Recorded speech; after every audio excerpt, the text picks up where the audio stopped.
Okay. Good evening, everyone. Good evening. I'd like to call this meeting to order. My name is Amy Ferguson. I'm a management fellow in the city manager's office, and I will be facilitating the meeting. We've had some email correspondence with the commissioners, and I'll facilitate until we appoint a chair and vice chair, at which point they will lead future meetings. I'd like to start with a roll call, which Mary Jo is going to help me with.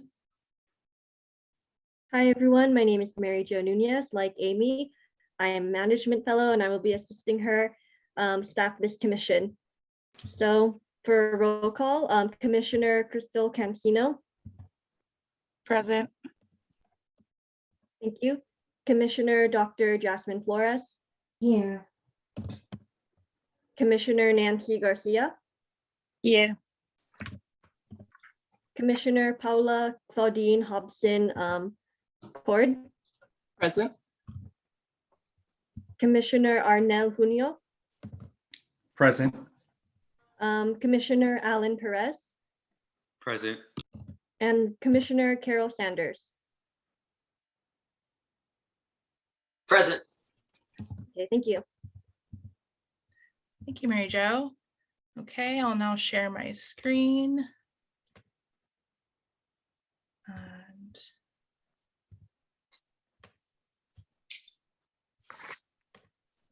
just take a look at the agenda.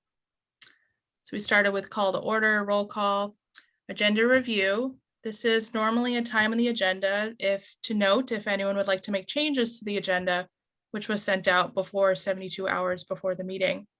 But for tonight, I'll also use this section just to read through the agenda and give everyone an indication of where we're going. We'll do some council and staff introductions. We'll open it up for public comment. Then we'll move into commissioner introductions, some discussion on background and purpose of the commission. We'll do our Brown Act training with our Assistant City Attorney, Claire Lai, who's on the line. Then we'll just have some items for discussion, including protocol, guiding language, meeting structure, next steps. And towards the end of the meeting, we will elect a chair and vice chair. After that, we'll have items from the commission, items from staff, and then we will adjourn. I'll pull this back. I'd also like to note that tonight we have one of our promotores on the line, Ernest Garcia. He is available if anyone has questions in Spanish for translation during the meeting. Just call out, we'll pause. Ernest can help translate if anything. And we're still standardizing the translation procedures, but Ernest was able to join us tonight. Thank you for being here. Okay, council and staff introductions. I'd like to introduce, I see on this call, we have Mayor Mark Nogales. I don't believe I see the vice mayor. We also have city manager Mike Futrell, assistant city manager Sharon Reynolds. You all met Mary Jo. And I'd like to open it up to the mayor and to Mike if they'd like to say a few words. Thank you, Amy, for putting this together. And I also see Council Member Eddie Flores is here as well. Mark Nogales, Mayor of South San Francisco. I want to welcome all of you here tonight at our first meeting for the Commission of Equity and Public Safety. It's been a long journey just to get here. Over a year ago, we created the Commission on Racial and Social Equity. Myself and Vice Mayor Flor Nicholas served on that commission, along with the city manager and several members of the community. This commission was created after the murder of George Floyd because we all agree that the process for public safety needs to be open and transparent. At times, we had some really uncomfortable conversations at the Racial and Social Equity Commission, but I quickly learned that I needed to get comfortable with being uncomfortable, that we needed to have an open and frank discussion. From that commission, several recommendations were given, including adding a mental health condition in the police department, creating the Promotores and Community Navigator program to outreach to our Latinx community, establishing the Economic Advancement Center, hiring a diversity, equity, inclusion manager so that we can continue to hold ourselves accountable, and of course, creating this new commission, which you are now serving on. You'll be tasked with meeting on a regular basis to continue these conversations. The work that you will do will not be easy. but it might be the most important work that you do for our city. I have all the confidence in the world that you will represent our city to the best of your abilities and bring forth solutions that the city and the city council can use. I know people are watching us because they've told me. I was at a meeting in Millbrae over the weekend about the recent uptick in API violence. The comments there was South San Francisco is leading the way. What we are doing is the blueprint, and that other cities should be following our example. That's pretty high praise, which I know all of you are very proud of. My response was, we're just getting started because there's still more work to be done. So with that, I wish you the best of luck and thank you again for stepping up. Amy? Thank you, Mayor. Appreciate those words. Mike, would you like to say anything as well?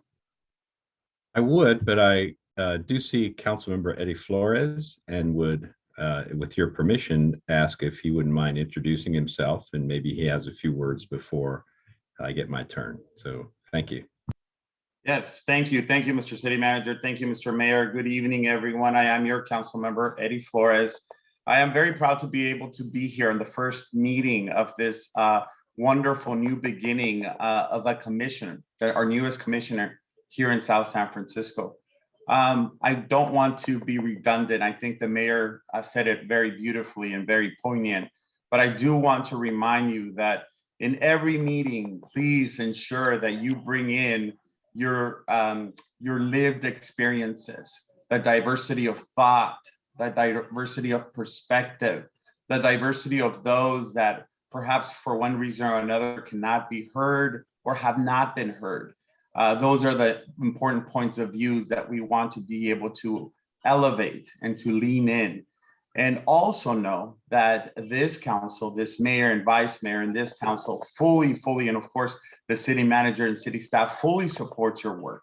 And we are here if you need anything at all, and you are in great hands with our very experienced city manager's office staff and our city manager as well.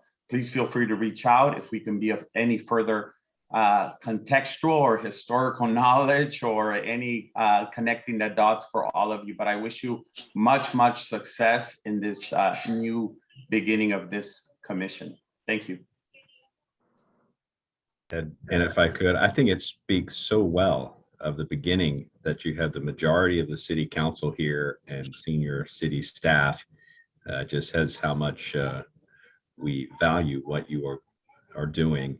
And to that end, we do now have the Vice Mayor, Flora Nicholas, with us, and I'd invite her if she has a moment to introduce herself.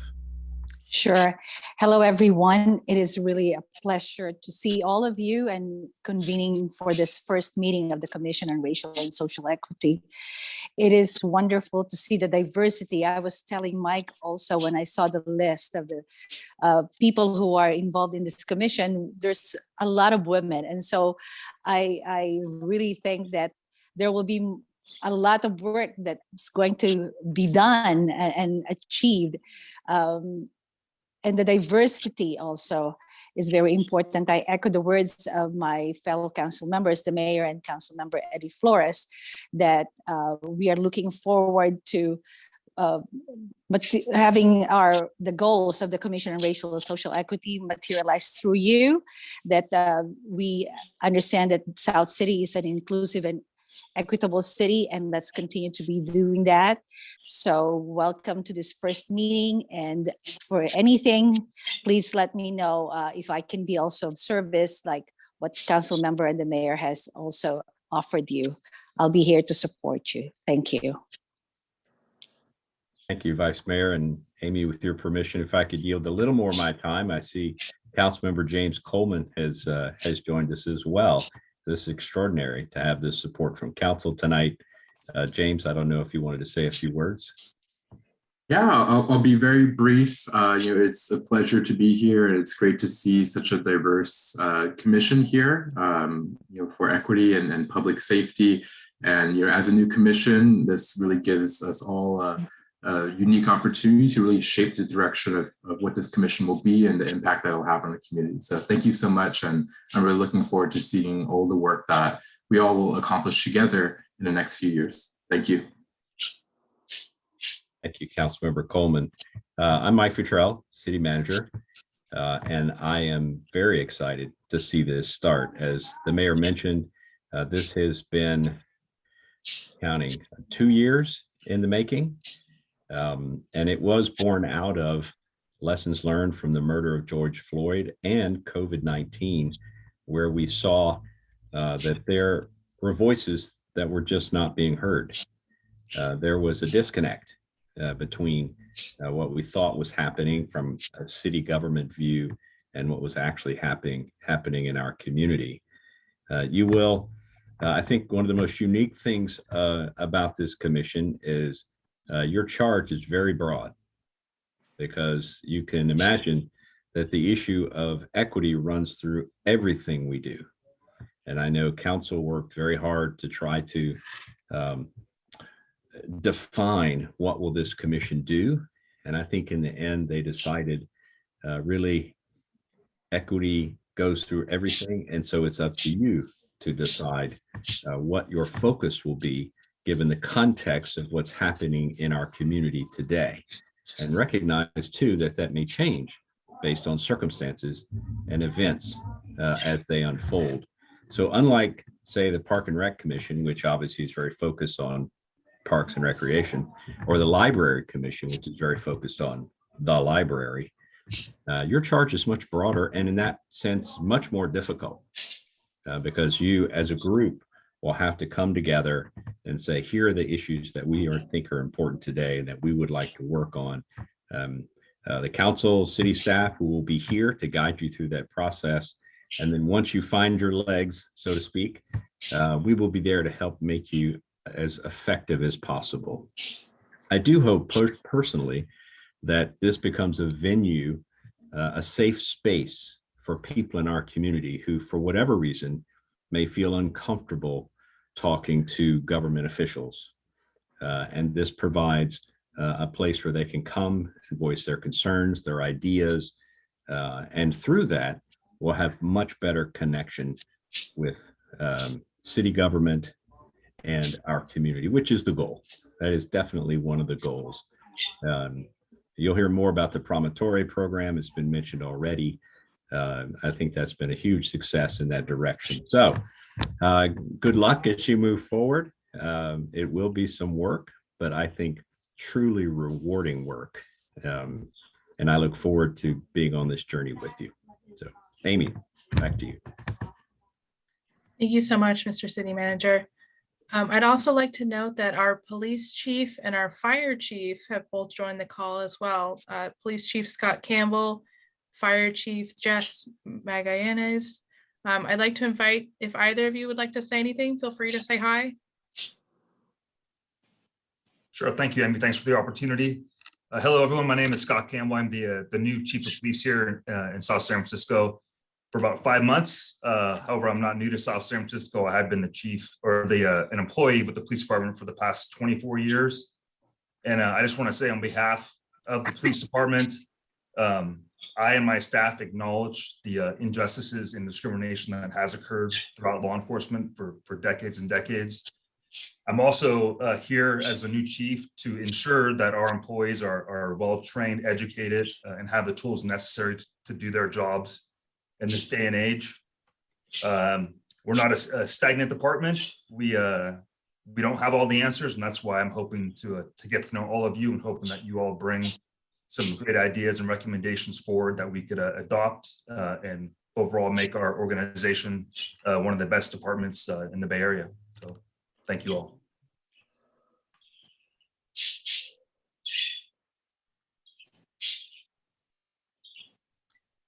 Jess, would you like to say anything? Yeah, sure. Thank you. Hi, everybody. I'm Jess Montgomery. I'm the fire chief here for the last 4 years. I've been with South San Francisco Fire Department going on 26 years now. And I just want to echo what everybody else has said so far, and that I'm excited to see what gaps this commission can help us fill.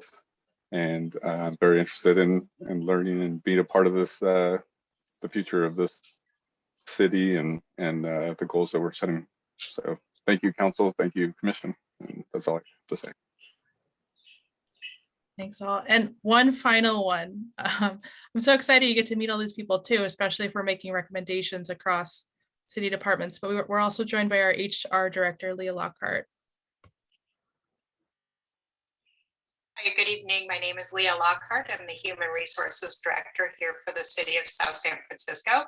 I've been with the city for about 4 years. It's been an interesting and wonderful 4 years. So I have definitely been following and involved with some of the work that the prior commission did.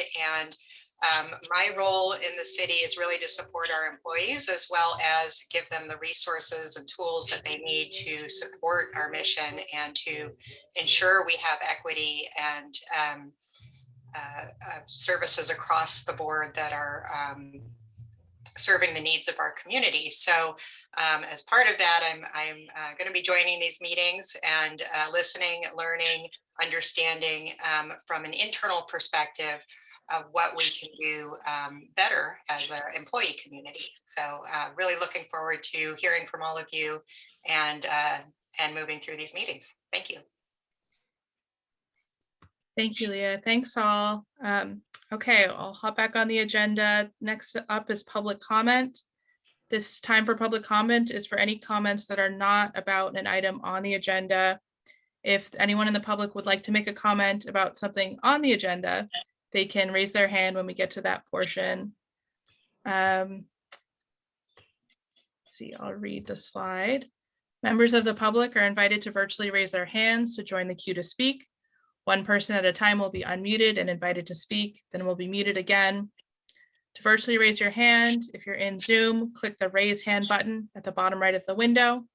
If you're in the meeting by phone, you can dial *9 to virtually raise your hand. Are there any hands at this time for anyone who would like to make public comment?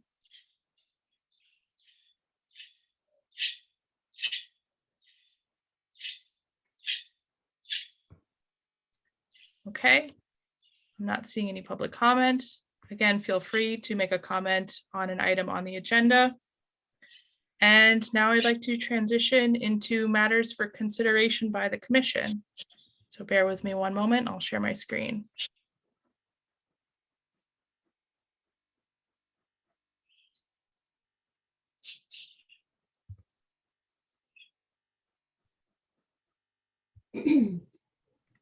Okay, people see the slides okay?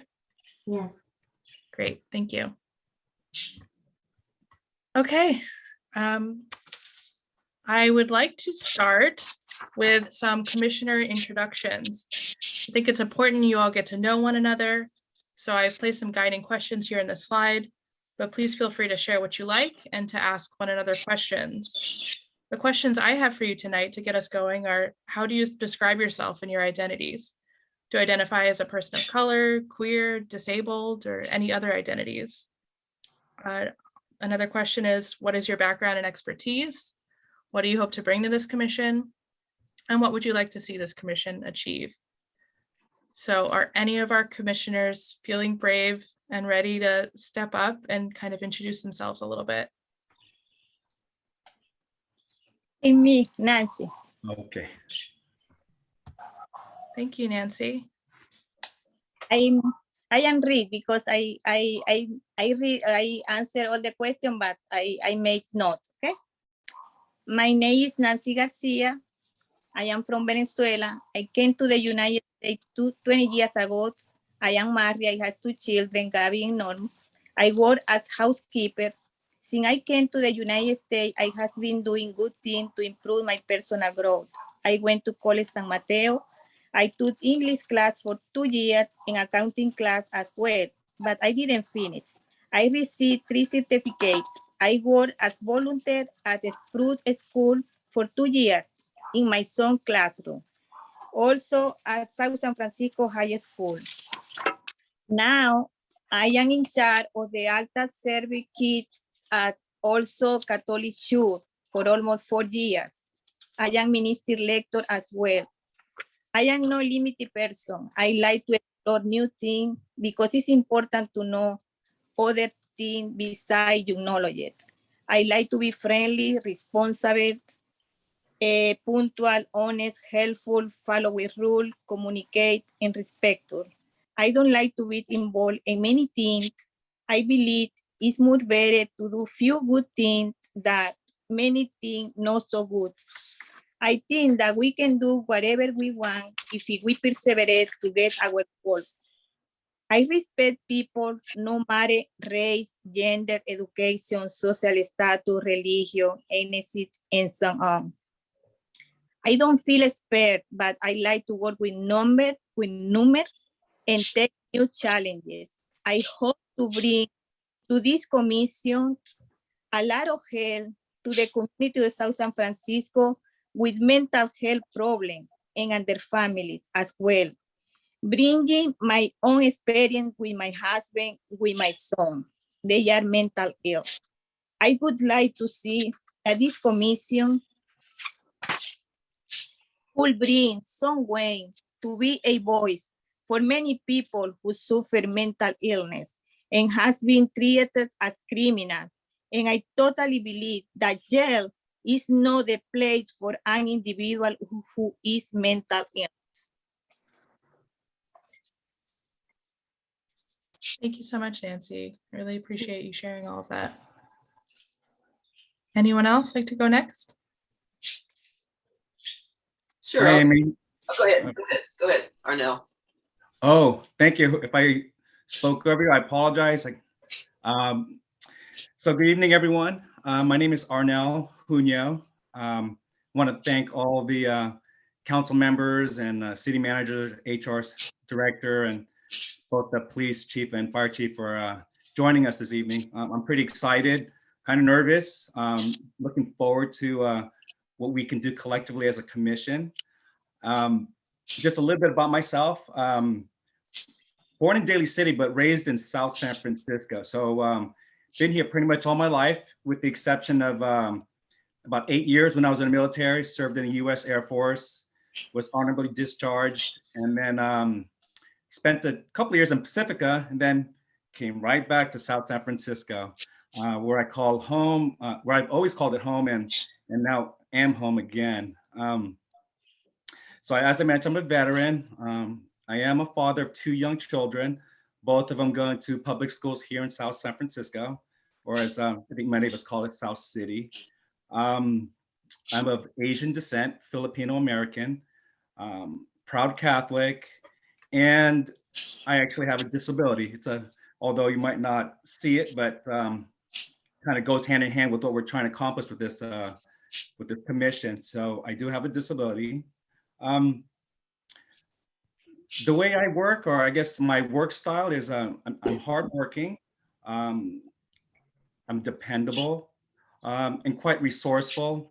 And then if I'm unable to find an answer to a solution, I don't mind, looking at my peers or looking at my superiors. I don't mind asking for help. That's not an issue with me at all.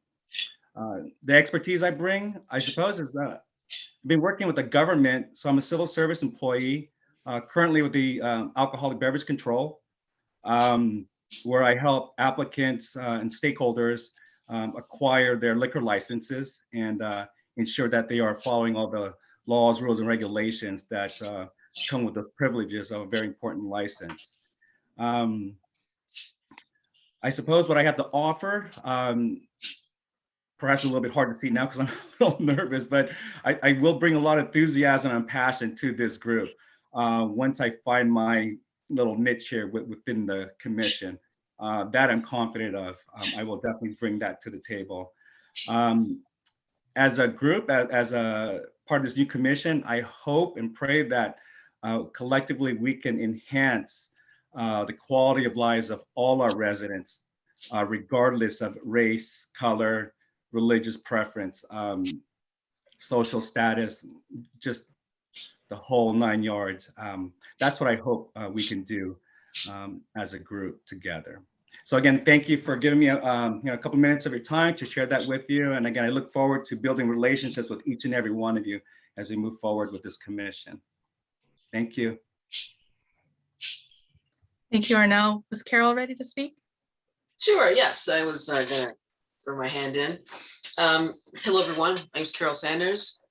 And see some things about myself. My pronouns are she, her, and they. I am queer. I have been living in South San Francisco since 2005. I'm not originally from California, from Florida. It's a breath of fresh air to be here in California versus living there. Not to talk bad about other places. I single, no kids. I'm also an Air Force veteran. I've been a software engineer for the last 18 years in California. And also I did some, I was in the reserve after active duty at Travis. I have traveled during, for some of my work. So I've been to the Middle East, been to Europe, been to China. So I kind of feel like I have experience with other cultures, which is kind of represented in the Bay Area, actually, more so than when I was living in other places. Let's see, some of my hobbies I wanted to bring up are sports. I love to play sports, softball, basketball. Trying to get into soccer. Probably be talking to Park and Rec about amateur soccer league. And what do I hope to bring to the commission? Really, you know, I hope to bring an open mind and my experience. And, you know, I hope that the commission members and the city council actually can really see, like you said, enthusiasm, Arnell. I'm really enthusiastic, but I hope that I can bring some of that to the commission and just being open-minded. I'm very analytical. I'm going to school as well, applying to graduate school in electrical and computer engineering. And so I won't be too pedantic in analysis, but you know, I look at things very closely in the details. What would I like to see this commission achieve? So in my travels and living in Florida and now being here for more than a decade, it's hard to see public areas where we could all come together and get to know each other on a regular basis and feel safe to do that. And so I hope that we can achieve, you know, parks, better outdoor places for families and individuals. I mean, I'm single, I don't have kids, but you know, it'd be great to be able to go out to the park close to my house or to the mom and pop coffee shop and sit and chat and talk about, you know, things of the day, or just to get to know each other, you know, because that's the best way, I think, to successfully administer politics, which is the people politics, two sides of the same coin, in my view. But that's me, and I'm also here to learn from all of you, and I hope that we can form a great alliance and welcome those members of the public in, and they have more confidence that we represent them. So, thank you. Thank you, Carol and Arnell. I'd also just like to ask that people who are not speaking, put your mic on mute, and I'll mute mine as well, so we can make sure everyone can hear the speaker clearly. Is another commissioner ready to introduce themselves? I am. Hi, everybody. My name is Paula Claudine Hobson-Cord. My last name will be extended to Moore once I actually officially changed my name. I was married a couple of years ago, but haven't yet changed my name. I've lived in South San Francisco for over a decade. My parents were both military, both started out in the Air Force, and then my mom was honorably discharged, and my dad continued his career for 44 years in the Army. So Having military parents, I was able to live abroad and travel quite a bit. I consider myself somebody who's very international. I come from a very multi-ethnic background. My family is from the Eastern Caribbean, and my parents spent a lot of their years in England. My grandparents are from England, and family from South America and East Indian, and so very mixed background, which helped me to have a very open mind and just very tolerant of people and very interested in different cultures. I'm also an artist and musician. I've served on the Cultural Arts Commission here in South San Francisco for 8 years, and that was a fantastic experience. I've been an artist for a couple of decades. My mom was my mentor, artistic mentor. She taught me music and art. I have a local band. We play all along the peninsula, Northern California, Southern California. And being an artist, we see things through a different eye. I'm always looking at detail, and I'm always looking at things broad and trying to figure out how I can bring it all together. So I kind of look at life as one big canvas and with lots of color, and I try to figure out how to bring all that color together and make a beautiful piece. And that's how I look at people too in our community, where a community is so diverse, different cultures and different colors and types of people. And I'm always trying to figure out, I know that there's a possibility of bringing this all together and making it something beautiful. And that's what I believe makes South San Francisco really special. My mom and I were also fortunate to design one of the utility boxes here in South San Francisco on South Spruce and Huntington. We called it Loving Life. So that's a little bit about my background. I studied a lot of different languages. I've lived abroad a lot. I have a lot of different friends from different cultures, and all of this because I'm interested in people. And I feel that when you take an interest to learn somebody's language, even if it's just a few words, just kind of brings people together, and it shows that you're interested. And I think that's important. My background and my expertise. I have been a caretaker to my parents for well over a decade. My mom passed away, unfortunately, a couple of years ago, but I was her caretaker for about 10 years. And the past couple of years, my dad's health has been kind of failing. And so I've used that experience that I learned from caretaking with my mom to help my dad right now. And it's been quite of an experience, and it's helped me to better understand how to navigate the healthcare system. I've had a lot of interaction with doctors and nursing facilities and assisted living facilities. And it's helped me to realize that the older adults in our community really need to be represented. There's a lot of things that need to be improved, a whole lot of things. So I have a lot of experience navigating the healthcare system and working with older adults. Let's see, the next question is, what do I hope to bring to this commission?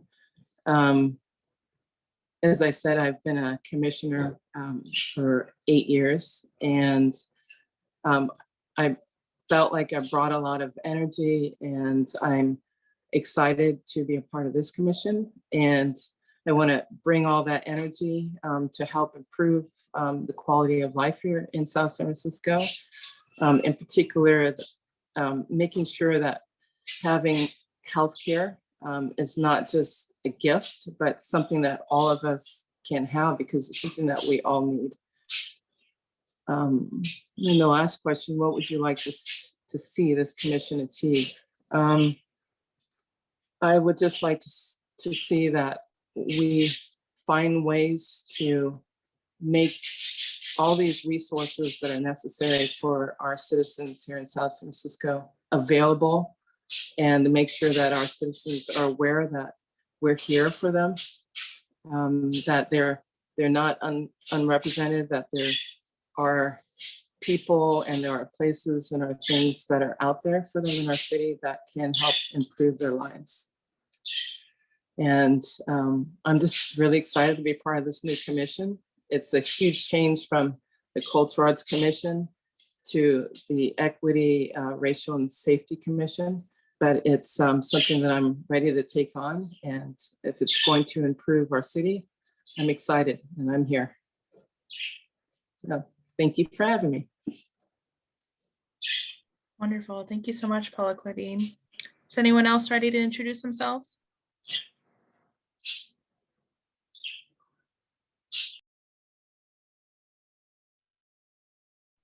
I'll go next. It's Jasmine. Sure. Thank you, Jasmine. Thank you. I'm very excited to be on this commission, and I'm so thankful to be among people who are so exciting and excited and passionate. So I've never been asked to describe my identities, but I will say that I have always played many roles personally and professionally. And in thinking of this question further, I would say that no matter what I do, I am a realistic idealist and I always complete what I've started. So that makes me very trustworthy.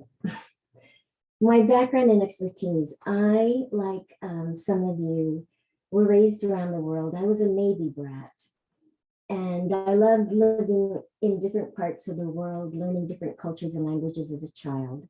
And that was not enough for me. So when I became a professional, I worked in different parts of the world as well and continued the adventure. By training and trade, I'm a clinician, and I practiced in both community-based clinics and then in the private sector. In recent years, however, I worked as a medical scientist in the pharmaceutical industry. That's pre-COVID. In this era of COVID-inspired life changes, I became a consultant to terminally ill patients and their families. And I also lead the mental health ministry at All Souls Parish. I would say that my expertise is best described as professionally flexible, resourceful, and collaborative. I'm a fast learner in meeting the needs of stakeholders around me. With fellow commissioners, I hope to bring to this commission innovative approaches to long-established process and procedure, not necessarily breaking down bureaucracy, but at least working through it, and specifically through collaborative education and training involving all relevant stakeholders in whatever charge is given to us. I believe that change is absolutely possible, especially at the grassroots level. What I would like to see this commission achieve as a start, and I apologize in advance if the police chief is still on and if he feels like I'm picking on him, because I'm really not. But as a start, I would like to see mental health training and education for the city's professionals, specifically law enforcement, to break the cycle of criminalizing mental illness. And I've seen this more than once. I also wish for our commission to address the housing situation as generational South City residents feel that they are being forced out of the village that they call home. I think this is a huge unmet need, and I've not seen or heard enough dialogue around it, and I would like to curate that dialogue with this commission. Thank you for having me. Thank you, Dr. Flores. And I think I saw Crystal's hand was up. Thank you, Amy. Hi, I'm Crystal Cancino. I go by she, her, handsome. If you want to know why handsome, I'll tell you, but that's a personal thing. But describing myself, my identities, I don't know how to describe myself besides I'm a work hard, play hard kind of person. As far as identities, I am Filipino by background, but definitely grew up in a bunch of different other kinds of cultures. Born in Daly City, raised in the East Bay, specifically Pleasanton, and then moved to San Francisco and have been a resident and property owner in South San Francisco for the past 7 years. My background and my expertise, I've been working in mental health for over 20 years or so. I currently work for Department of Public Health of San Francisco with crisis services. And I'm really, really proud of my career so far because it has focused on exactly what I think we're trying to achieve, or what this commission, at least from what Mayor has told me, or what the council has told me, what we're trying to achieve. We specifically work with the public, people who are in a mental health crisis in San Francisco. We actually work with SFPD. I have been CIT trained. CIT is crisis intervention training by SFPD. We actually do the mental health training for SFPD as well. I'm also one of the trainers, or one of two of the trainers, for disaster mental health and psychological first aid for San Francisco. We respond to homicides, to suicides.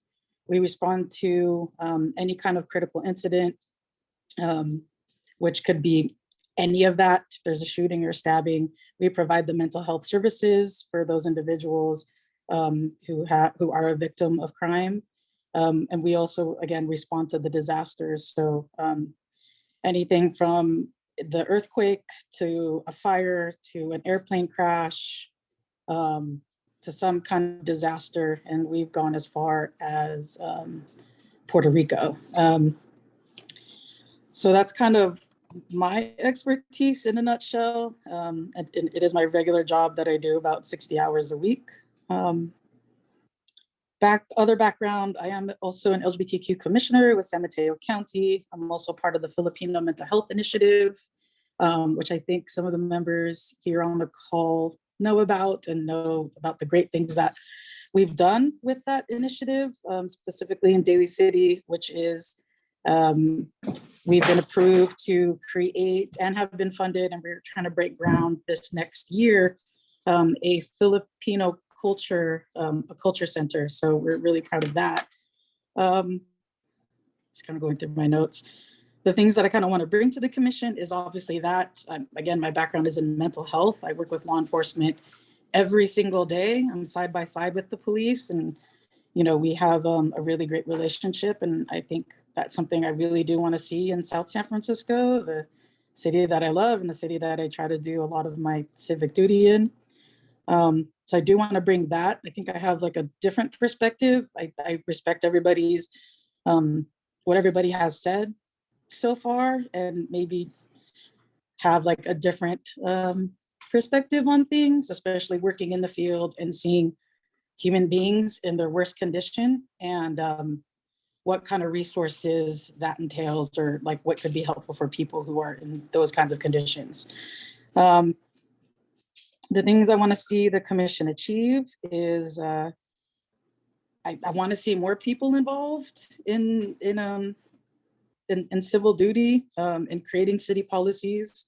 I want to see more people coming to, I'm hoping our meetings, where we could have more people participating in public comments, and just making sure that we have an open line of communication with the public, as well as the people who are representing the public. So yeah, I think that's kind of me in a nutshell. Thank you, Crystal. And I think last but not least, we have Alan. Hi, everyone. My name is Alan Perez, he, him, his. I am a South San Francisco native. I'm born and raised. I grew up in the working class Old Town neighborhood. I grew up with working class parents. I'm a grandson of Mexican immigrants, grandson of Mexican immigrants, and a son of a Salvadorian refugee. I grew up in South San Francisco and attended the city's public schools. I went to Spruce Elementary, Parkway, and Westboro Middle Schools, and South San Francisco High School. After that, I went to college in Illinois, and I studied economics and social policy.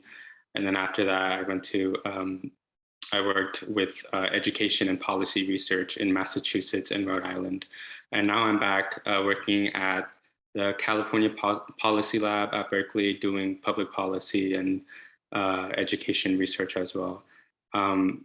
So I'm hoping to bring that background and expertise in research and policy, and also my lived experience growing up and seeing interactions with the schools and in schools and in my neighborhood, interactions with the police and other public safety entities. I'm hoping to bring that lived experience into this commission. A couple of things, a couple of goals that I'm hoping to achieve in collaboration with you all and in collaboration with community members and organizations and other government organizations and entities. I'm hoping that we can achieve greater accountability and transparency among the people and institutions we trust in ensuring our public safety. And I'm hoping that residents, particularly historically over police communities, are able to achieve a sense of greater public safety. So I want to thank Council Member Eddie Flores for his confidence in appointing me to this commission. And I'm very excited and looking forward to working with you all. Wonderful. Thank you all so much for sharing. All your stories and experiences are so interesting. And I hope we continue to get to know everyone better as we continue. Okay. So I wanted to just chat a little bit about the previous commission that we had that led to the creation of this commission. So as the mayor had described in the beginning, it was the Commission on Racial and Social Equity. This commission met for a year from summer, fall 2020 until last summer, 2021. There were 14 commissioners. These included the mayor, the city manager, the former police chief, and other community leaders and city leaders. The commission culminated in a final report and a racial and social equity action plan.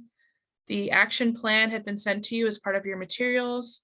I'm thinking maybe next meeting we can go into it a little bit more in depth and review all of the elements of the plan, many of which have already been implemented or are in progress. But part of that plan was to create this commission, which would be ongoing, as opposed to the prior commission, which was tasked to meet for 1 year. You'll see in the materials in the action plan that it was called the Community Equity and Safety Advisory Board, but at council's direction, we changed the name to the Commission on Equity and Public Safety. This commission we're beginning here tonight. 2 management fellows came on board to help implement the plan, which includes myself and my colleague Tamika Huey, which you will probably meet in an upcoming meeting. So the previous Commission on Racial and Social Equity envisioned the following purposes for this commission. The first is to really engage the community, provide a community forum, and liaise between the community and city staff. This also includes bringing in diverse community members, hopefully to future meetings, especially community members from historically disenfranchised communities.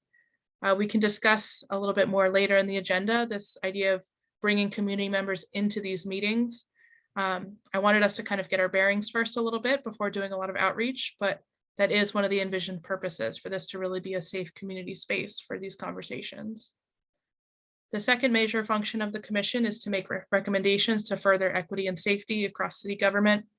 This could include recommendations in housing, social services, policing, and so on. Third, the commission has hoped to increase transparency and accountability by engaging the community with city programs and policies. This also may involve reviewing and publishing data on topics that you all are interested in. Fourth, it was also hoped for this commission to have the ability to receive complaints about city personnel. This includes personnel in fire, police, and code enforcement, but also could be in any area of the city. Typically, the commission would hear these complaints and refer them to HR, not really be involved in the investigation or any of the discipline happening, but just provide a community space, to hear this member of the public talk about their problem and send it on to HR. However, there also are a few cases where investigations into personnel are public by state law. This includes some cases of police investigations. So in these specific instances, there's a role for this commission to review investigations of complaints. in certain cases, and we can talk more about that as well. I recommend that when you get a chance, you look at the ordinance and the staff report that was sent out in the packet. Useful information just to understand more how the commission was envisioned to work. It's got more on those complaints. Yeah. Before we get to our next item on the agenda, I just wanted to ask if anyone had any questions at this time.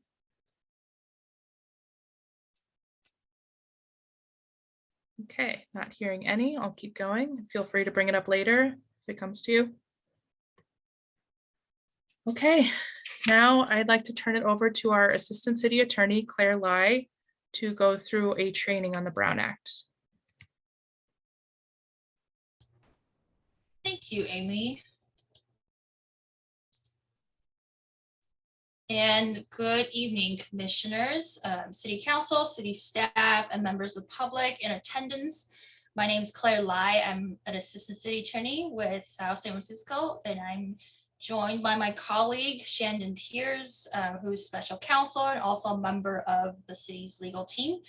It's our pleasure here to be at your first meeting to welcome you into public service and also to introduce you to one of the most important piece of state law that will accompany you for the time that you are serving in a public official capacity, and that is the Brown Act. This is a state law that governs how public meetings are run and is designed to encourage transparency and to promote the kind of the openness and transparency of public communications and how governmental business are done. So I'm going to turn it over to Shandon to start the first part of the presentation. And will you do the slides, Amy? We say next slide. Great. Thank you. Great, thank you, Claire, and good evening, everyone. Hopefully you can all hear me. Pleasure to be here and excited to talk to you about the Brown Act. As Claire mentioned, this is very important for the commission. So really quickly, what we're going to cover, we're going to take a look at we're going to do an overview, I should say, of the key elements. We take a look at meetings, so what constitutes a meeting, the agendas, the rules around agendas, and the law's framework for public participation. And then we'll have a quick note on public records as it relates to the Brown Act. Next slide, please. Great. Okay, so the Brown Act's key elements cover meetings, and all meetings of a legislative body of a local agency shall be open and public. That's a direct quote from the Brown Act. It also provides that all persons shall be permitted to attend any meeting of a legislative body of a local agency. Again, here, the goal of the Brown Act is to ensure transparency and openness. So here, all of the commission's meetings must be open and public unless there's a specific exception that applies. Next slide, please. Great, so what does the Brown Act apply to? The Brown Act applies to committees, commissions, and advisory bodies that are created by action of the City Council, have continuing subject matter jurisdiction, and have a fixed meeting schedule. And just a quick note, if there are any questions, we'll pause at the end of this presentation to answer any of those questions. Next slide, please. Great, so what constitutes a meeting? So a meeting is a congregation of a majority of commissioners, so commissioners on this commission, at the same time and place, discuss or act on public business. Okay. And it's important to note that meetings are not limited to face-to-face gatherings, right? This is really important right now since we're in the age of COVID. As you can see, our meeting here isn't face-to-face, but this would qualify as a meeting. Next slide, please. Great, so there are a few exceptions to what constitutes a meeting. So individual contacts, so if members of the commission were to interact on an individual basis to talk to one another, that would not qualify as a meeting. Conferences, and you see an asterisk on these next few, which I'll go over. Conferences, so any conferences that you attend, open community meetings. So if you're attending a meeting as a commissioner, some community meeting where members of the public are also in attendance and maybe they've organized. Meeting of another body for an agency, so in this case, the city, one of the city's other meetings perhaps, or maybe even a meeting of another body in another municipal agency altogether. and social or ceremonial events. Now, you'll see, as I said, there's an asterisk. There's a caveat, right? These don't qualify as meetings provided that a majority of the members of the commission do not discuss among themselves, right, city business, other than as part of that scheduled program. Okay. So if you're there with a majority of other commissioners and there is something on the program that discusses city business and you're discussing that as part of the program, that's one thing. But if it's not part of the program and you're discussing city business, then you could trigger the Brown Act and that might be considered a meeting. Next slide, please. Great, so serial meetings. So there are different types of meetings. A serial meeting is a meeting that's outside of an open and noticed public meeting, where a majority of the commission, or rather the limitation is that a majority of the commission may not meet and discuss, deliberate, or take action by direct communication, intermediaries, or technology.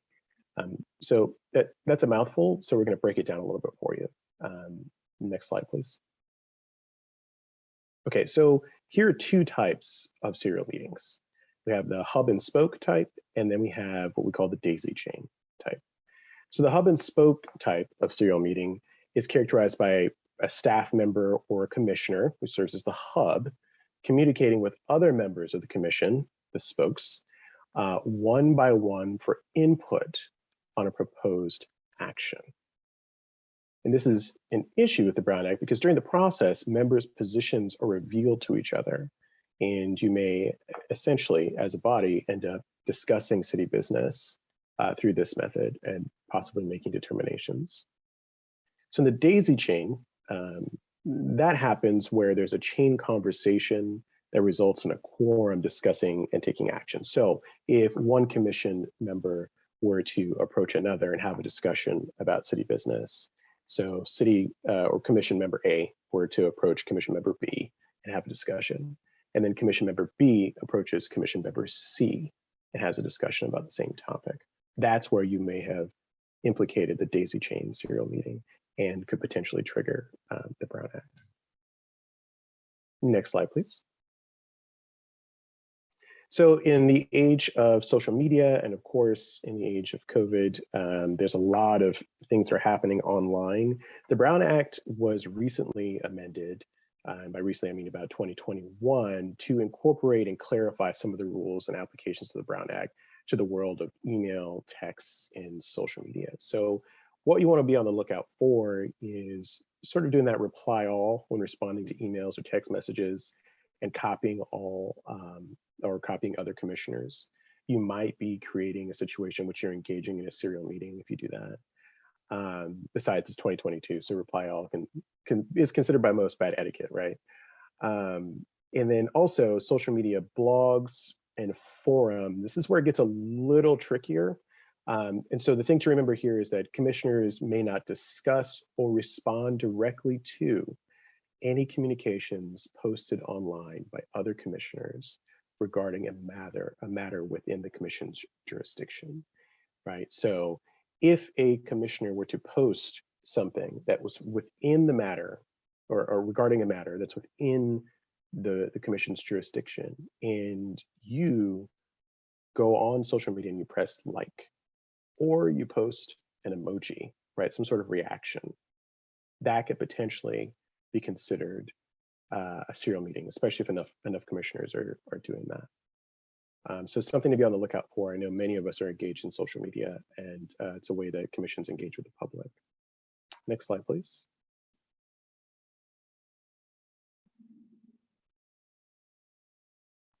Uh-oh, there it goes. Sorry, I didn't see it.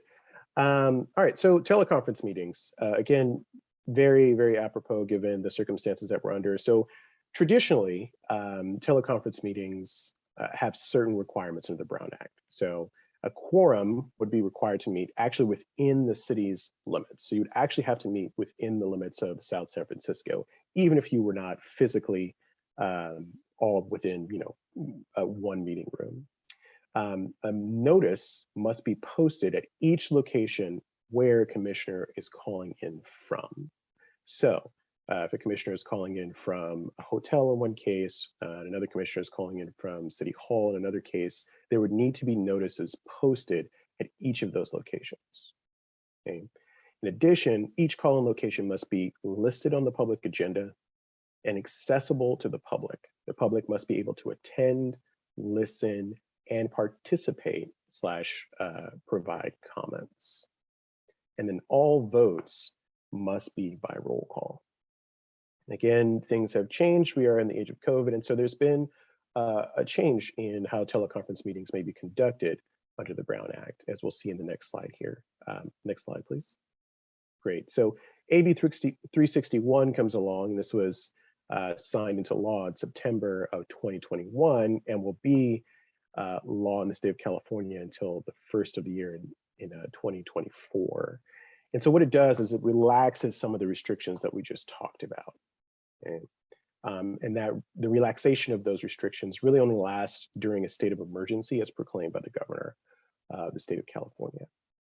So what it allows is, or rather, city councils have to make particular findings regarding the existence of emergency and public health risk to allow the city council, the commissions, and other bodies to meet by teleconference in order to trigger the relaxed guidelines of AB 361. Next slide, please.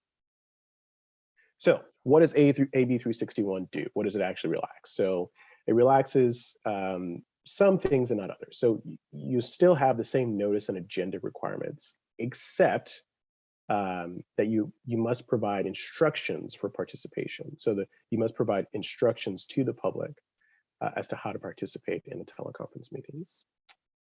There's no physical location or meeting requirement within the city. That requirement is relaxed so long as AB 361 applies.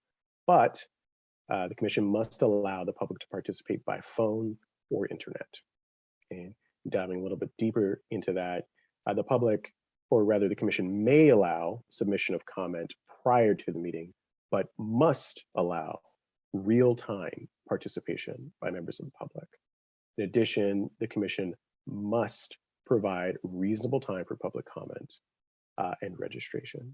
So notice Amy at the beginning earlier on the agenda allowed that time for public comment, consistent with AB 361 and the relaxed guidelines for the Brown Act. Now, if a phone or internet service is disrupted, then the commission cannot take action until that connection is fixed. And finally, third-party registration for internet-based service, or a requirement for third-party registration for internet-based service is okay. You'll see down here at the bottom, there's a note, which is that all votes still must be held by roll call. So as you can see, it relaxes some of the requirements and eases several things, but still ensures that the commission has to ensure that the public has a reasonable opportunity to participate and to make comment. And from here, we're going to move on to agendas. Next slide, please. And my colleague Claire will take over. Thanks, Shandon. So now Shandon's talked to you about what constitutes the formation of a meeting. So when do people gather, and when does that considered a meeting, and what requirements you have to do when people come together, and the proper way for public officials such as the commission to meet is through a public notice meeting. So now I'm going to talk about what you can actually do during such a notice public meeting. And so the first part of this is the agenda. Next slide, please. And as you can see from today's meeting, the agenda is essentially the roadmap that guides you about what you can and cannot do in a public meeting. The commission can only discuss and act on items that are on a posted agenda. The Brown Act has various requirements about posting and how in advance the agenda must come out before a meeting. For regular meeting, that's 72 hours before the meeting. For special meetings, that's 24 hours. There are some exceptions for emergencies and urgency meeting, which I will say we did not think were too common before COVID, but once that pandemic happened, there was a bunch of meetings that utilized these exceptions to address to help the legislative body address the public health crisis. Next slide, please. And a note about what items are agendized, and it's really those are within the commission's jurisdiction.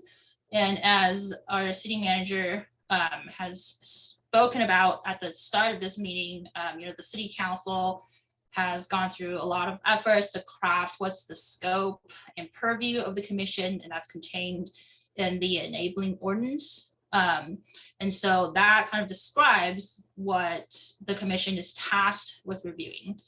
Next slide, please. And I've listed a couple of the goals and purposes here. They're more expansive, obviously, in the ordinance, but you can see this is a process where you will, in discussing the items that are agendized and bringing items onto the agenda, these are considerations that the commission will have during the process and thinking about what the scope and purview of the commission is, what it's trying to achieve. Next slide, please. And the other component, actually you can go to the next slide. Thank you. The other component of a public meeting is public participation. And as Shandon has spoken about at the beginning, the Brown Act states the public must have the right to participate in meetings and be able to give their comments about things that are within basically the city's jurisdiction. And so the saying under the Brown Act is that, the public, the legislative body can't talk about things that are not on the agenda, but the public can talk about anything, essentially. And so at all regular meetings, as you see today, there is a spot reserved for public comments before that has to be available before, during the consideration of an item. So you'll take public comments on items not on the agenda and also items that are on the agenda.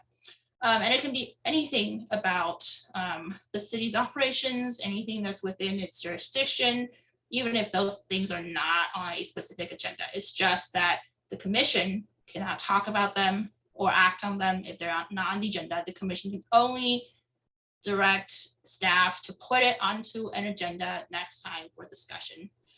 At special meetings of the commissions, the comments can be restricted to just the agenda topics, and that usually serves the purpose of a special meeting is to be focused on certain things that are on the agenda. The city can impose reasonable time limits and other kind of management measures to regulate public comments. For example, if we were in person, the city would ask public speakers to fill out a speaker card. On Zoom, we ask them to identify themselves before they give a comment. However, if the person who's speaking does not want to fill out a card or wants to remain anonymous, the city cannot force them to give their name or other identifying information as a condition for providing comments. Those providing the information must be voluntary and be optional. Another important aspect of this is that the city cannot limit negative comments, and that is if they're unpleasant comments or things that the audience or the commissioners might find offensive. Those still must be permitted as a part of public commenting opportunities. Next slide, please. And along the same lines, the members of the public have the right to take photos or record meetings. They can use a camera, recorder during public meetings. When it comes to conduct that might be disruptive to the meeting, it's a little bit different.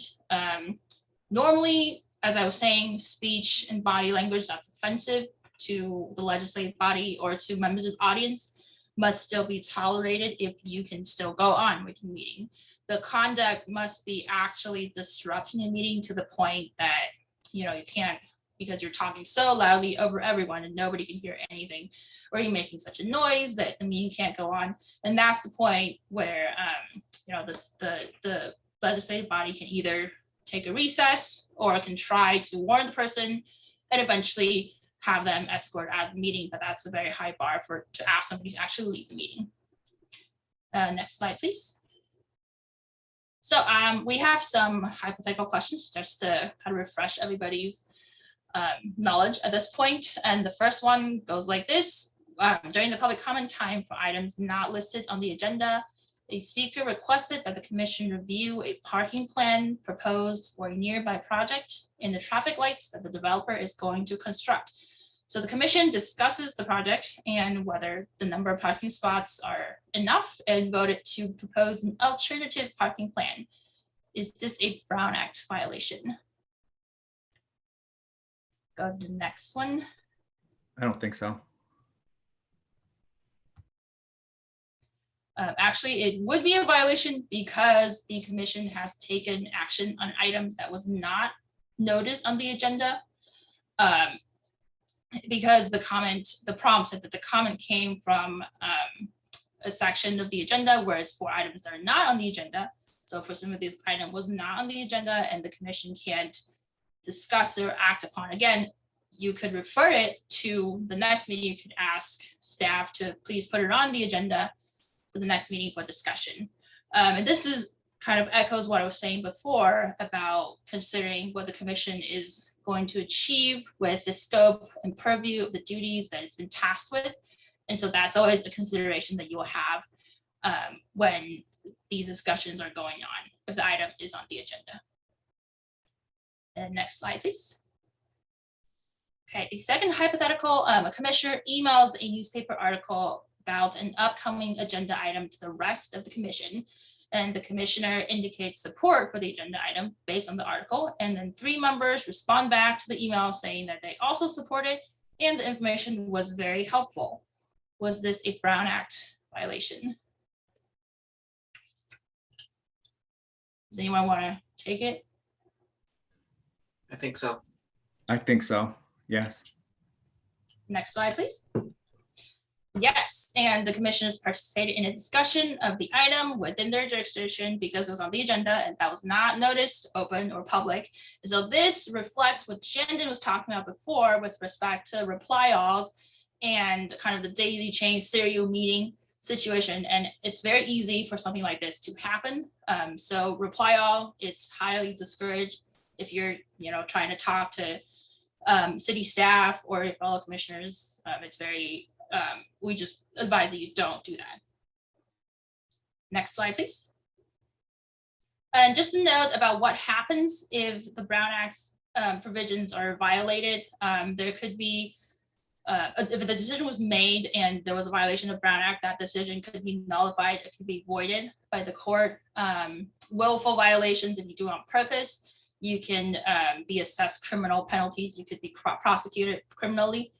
And it's possible the court may award attorney's fees to the party that successfully challenges the city on a Brown Act lawsuit. And finally, at this point, I think it's the kind of the most significant, despite the monetary penalty aspect, it's a loss of public confidence because as you can appreciate, the Brown Act was brought into place to promote governmental transparency, and a violation of those rules promoting transparency could have really grave impacts on the public's ability to trust the government and how it operates. And that is probably, harder to restore than any other kinds of damages to the system. And so those are considerations that should be kept in mind as you go forward and serve in a public office. Next slide, please. Oh, and I just do want to note one issue with respect to the Public Records Act. This is a different statute, and if you worked in government, you know that this governs public records for the city or the public agency.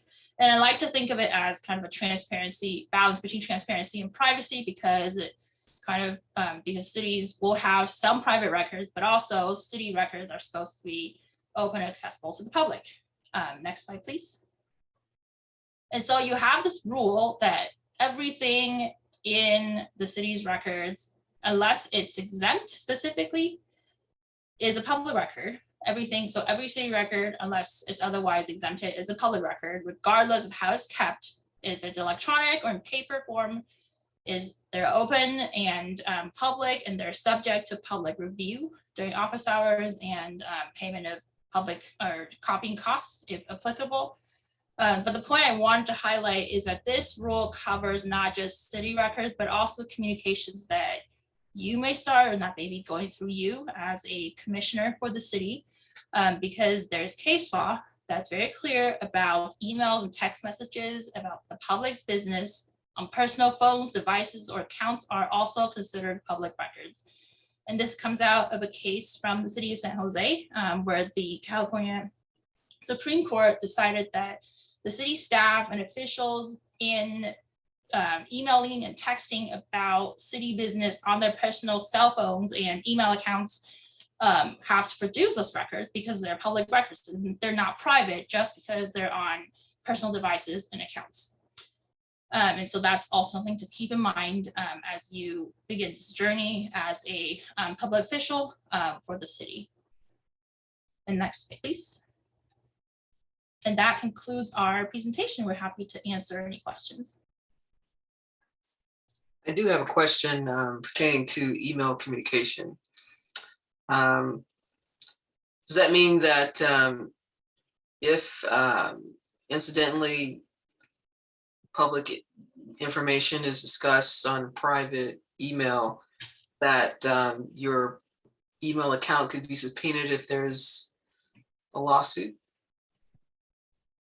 Well, the communication itself would be public, but your account will still be protected because it would be, I mean, it would be your personal account, but for the most part, we highly discourage that you conduct public business on personal accounts just to avoid this issue. If you have anything to add, Shandon. Yeah, no, I totally agree.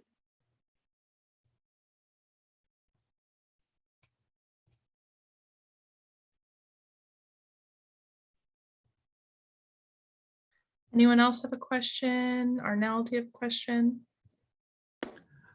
Yeah, I suppose then we'll be given dedicated email addresses and/or phones.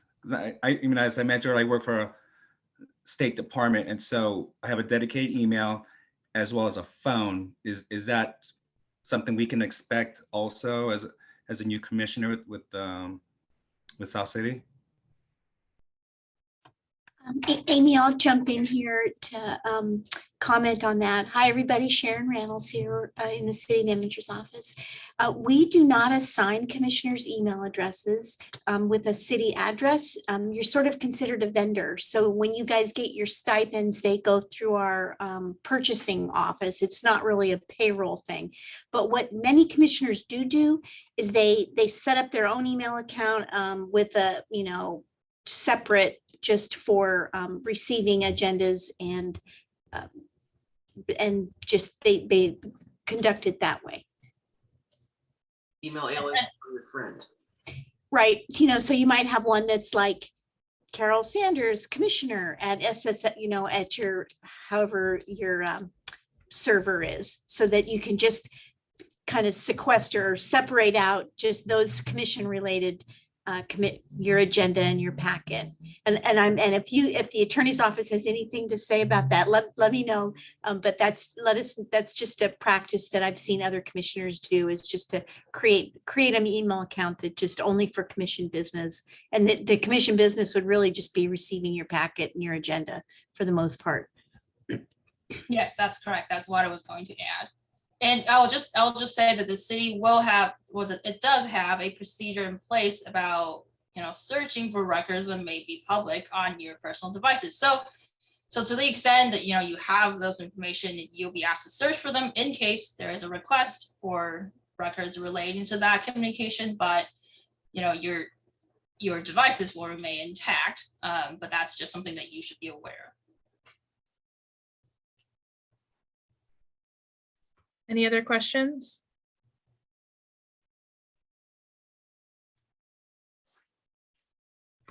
Okay, don't see any other questions. Thank you so much, Claire and Shannon, for that breakdown.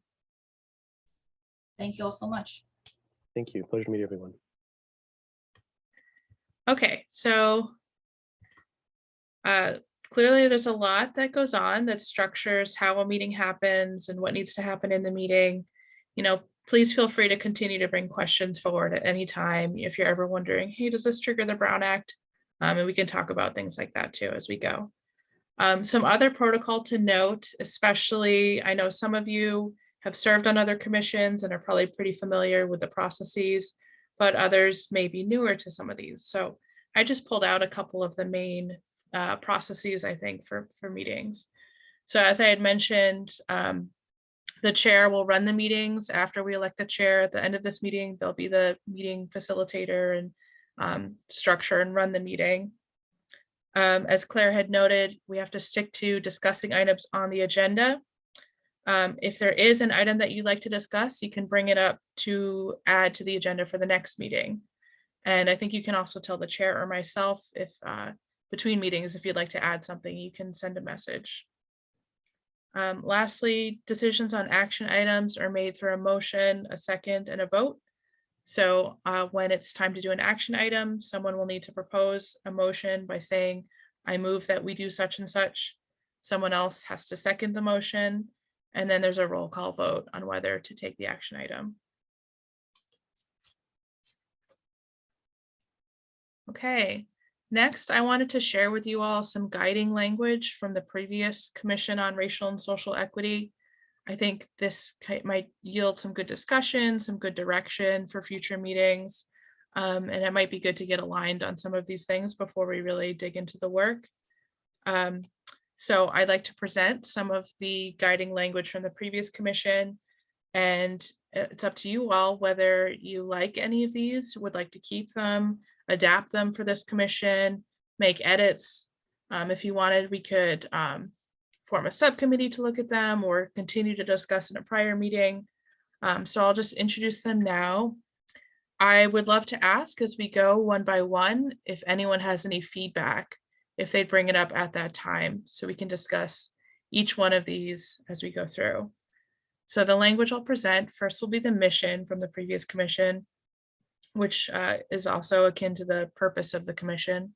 There's the vision, which is similar to desired outcomes for the future, group agreements or guidelines on how we work with one another, guiding principles or values to uplift, and a levers of change framework or philosophy on how change happens. As we're looking at this guiding language, please consider the following questions. We can discuss the elements one by one.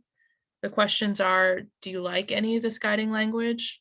Do you want to adopt it on this commission? What edits would you make today? And would you prefer to discuss it further? You all can either adopt things, choose not to adopt, or decide to work on them further in a subcommittee or future meeting. The Commission on Racial, oh, I see a question from Crystal. Yes, Crystal. I do like the community agreements, and I do feel like we should probably have something where that's just like, that's part of the beginning of our agenda, just making sure that we're aware of the community agreements. And I'd also like to bring up another thing. I know that we're not meeting in person yet, but when we do start meeting in person, maybe even doing a land acknowledgement.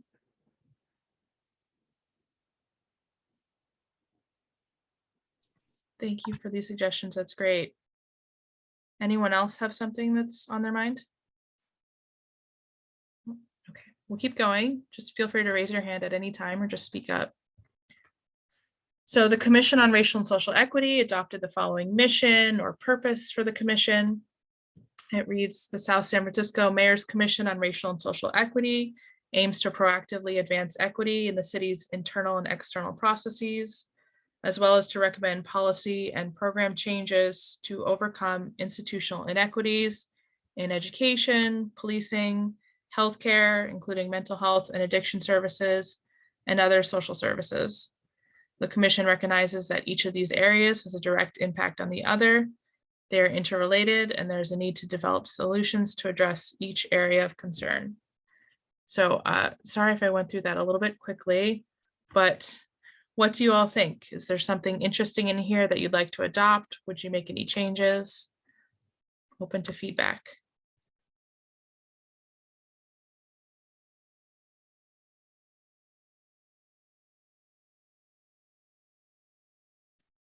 Crystal, would you mind if I called on you? I see you thinking. Yeah, well, I was just reading it again here. I felt like there was definitely something that I wanted to include. because you're definitely saying here mental health and addiction services. But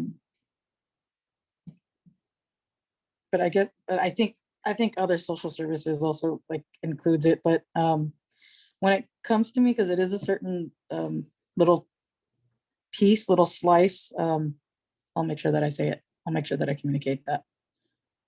Okay, sounds good. Thanks.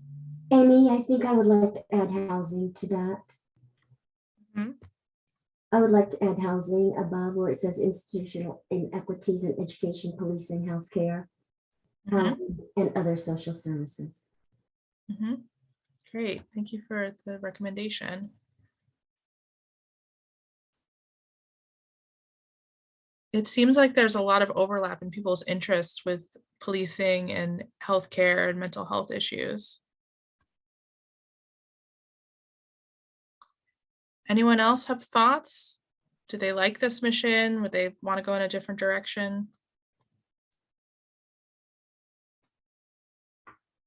I really want to like include something about, making sure like that the community has like a voice, because it's not really outlined here just yet. But I do think that should also be part of our mission for racial and social equity is, I think it needs to be something that has to be written about, like making sure that the public also has a seat at the table somehow. I know that kind of goes without saying because, that's what we're obviously all doing, but I don't know. I'm just kind of throwing out ideas. Yeah, I think that's a great recommendation. Thank you for sharing. Mhm. Any further thoughts? I do have a question about scope.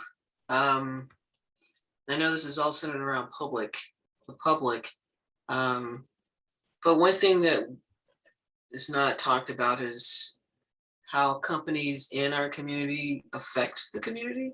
Is that something that would be in our purview to, I don't know, investigate or hear?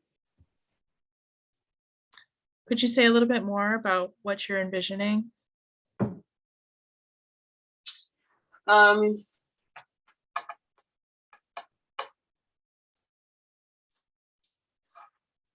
What I'm envisioning is being able to see, well, to be open to, like, if there's a company that wants to be in South San Francisco, I think as part of, how it affects the community is important. So their practices, their mission, and how they're going to contribute and improve the community. I don't know. I just think that's important because the areas discussed here seem to encompass most aspects of our life, and where we work takes up a majority of that. Yeah, it's a really interesting question. I have some thoughts forming, but maybe Sharon, do you feel like you would have a good response to this question? Well, I'm actually glad that the city attorney is still on the call. I believe they are. Because I'm going to say that the city's ability to influence a private company's mode of operation or what their goals are is going to be fairly limited. We don't have a lot of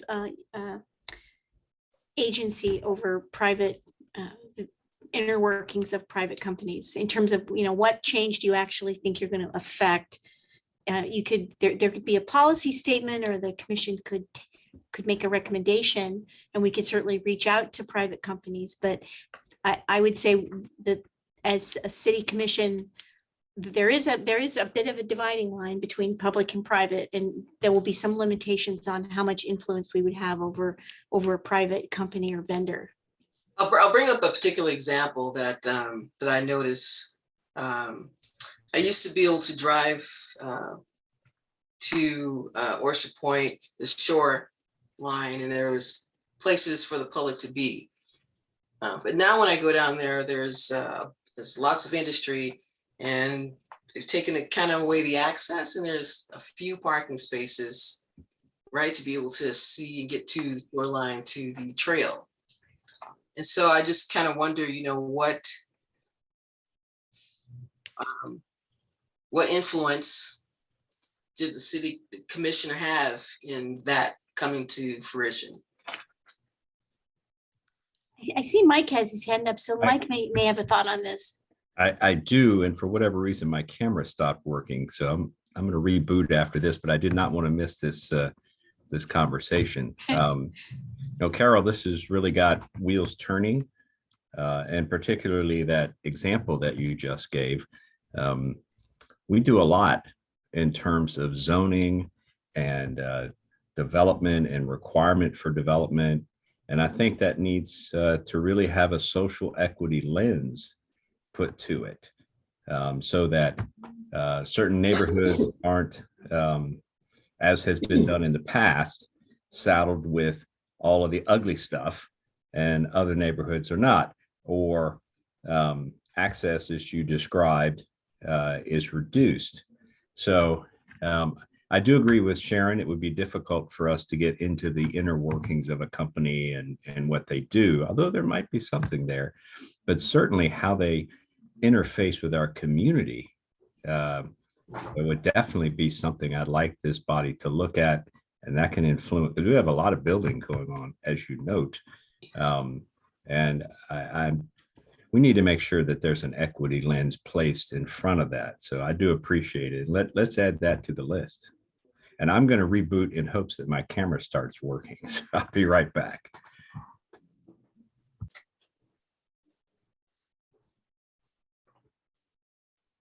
Thank you, Sharon and Mike, and thank you, Carol, for that line of questioning. It's already yielded something we're interested in looking at. That's terrific. Any other thoughts on the mission before we, did you want to say something else, Carol? No, I just said you're welcome, or thank you. Cool. Any other thoughts on the mission? Yeah, hi, Amy. I'm just wondering if maybe employment should be included in that list. Can you say a little bit more? Well, I mean, if we're talking about inequities, in school, education, health, home, then my mind kind of turns into the people who work in the city. So perhaps maybe employment should be on this list too. I don't know. Again, like many of you, I'm just kind of throwing some thoughts out there. But yeah, that's all. Yes, thank you. Great question. I see the mayor raised his hand. Would you care to speak now, Mayor? Or did you want to wait till future? Yep. No, I'm loving. Can you hear me? Yep. I'm loving this conversation going back and forth. I don't want to dominate this conversation or kind of jump in, but I do want to mention, I would like to get rid of mayors. It's the South San Francisco Mayor's Commission, and really it's not my commission. It's really your commission. And so if we can get rid of mayors, because this is really an inclusive group, and I don't want it to seem like it was my commission. And that was something that we actually talked about as a group. So that's the one suggestion I would have.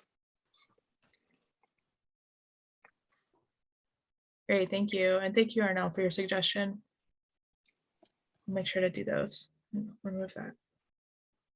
Okay, any further thoughts on the mission? Okay, not seeing any. So I will go to the vision, which is kind of like a future state or desired outcomes, kind of what we want to see, through this work that we're doing. So the previous commission's vision read, government and other institutions within the city proactively address structural racism and promote social equity.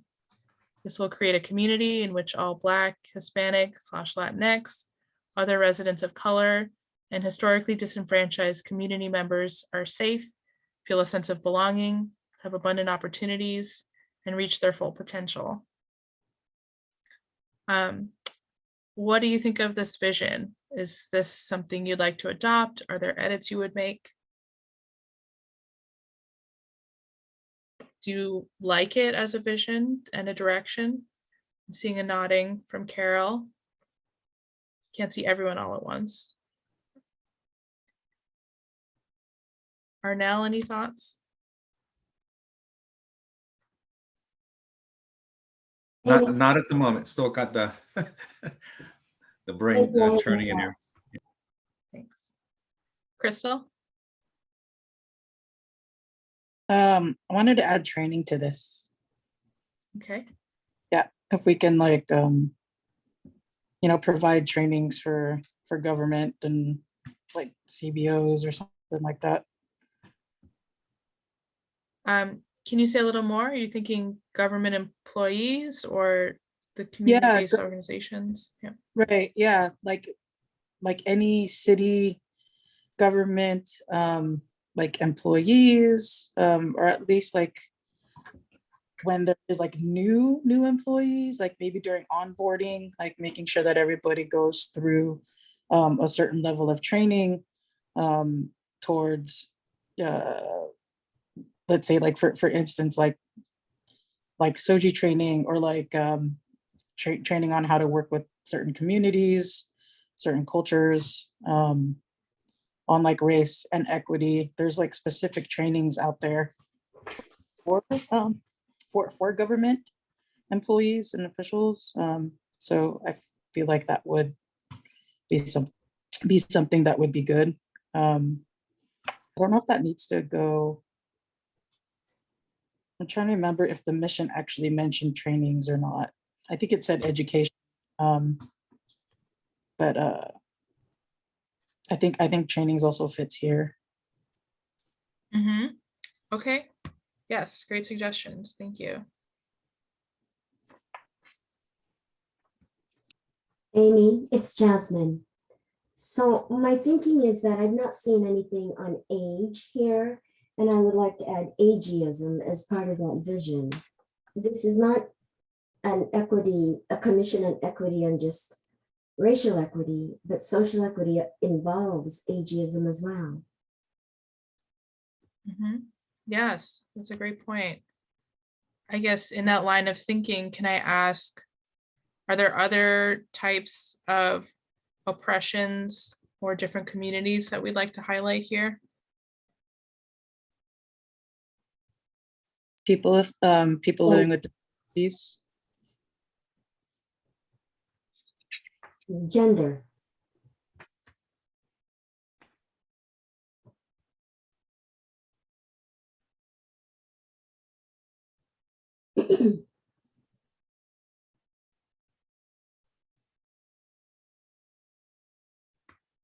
Okay.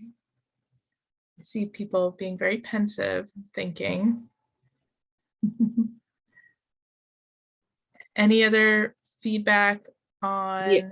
Hi, vision? Amy. Yeah. Yeah, where it says this will create a community in which all Black, Hispanic, Latinx, instead of just including, you know, two groups, either include more because there's more groups of color, or just this will create a community in which all people of residents of color. So either include all because there's many, or just use the word all residents of color. Okay, great. Thank you. Mm-hmm.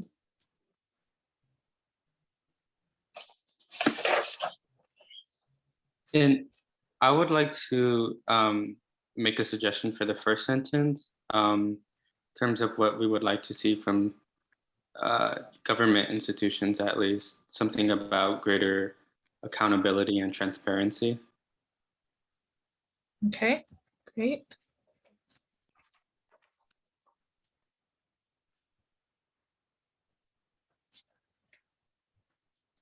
Any other thoughts?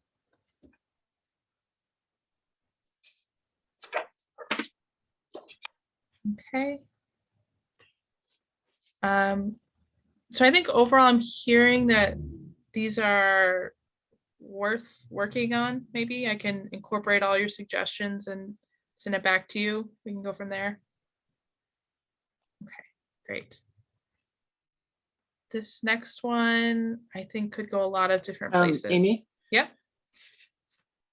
Yes, Paula Claudine? When we were talking about the mission, my connection, I got dropped. But I'm not sure if we talked about including our older adult community somewhere in there. Maybe where it says including mental health and addiction services and something that relates to representing our older adult community and the needs that they face. Okay, great recommendation. I'll The note challenges that they face. Mm-hmm. Yes. I see our Assistant City Manager, Sharon, has her hand up. I was just going to say that I think it's wonderful to work on this mission statement and vision. And I just would like the commission not to feel that it can never be changed. I mean, this is kind of a launch. And if things evolve to a point where you'd like to revise your mission statement, that's certainly within your purview and can be done. So I just wanted to mention that. Again, you know, we're springing this on you kind of at the first meeting. You might want to think about it. And I love Amy's idea of sort of incorporating it, coming back with a draft. And in the meantime, I'm sure people will be thinking about it more. Thank you, Sharon. Paula Claudine, did you have further comments on the mission before we go to the next slide? I think maybe she's having a No, thank you, Amy. Okay, great. Thanks. Okay. Mission No, vision. that's all.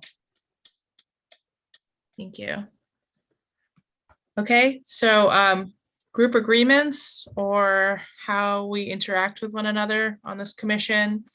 Some of the previous group agreements from the prior commission were to focus on a common goal, build and strengthen partnerships and community relationships, be open to new ideas and perspectives, participate and be self-aware, be prepared for uncomfortable conversations, and call one another in versus calling out.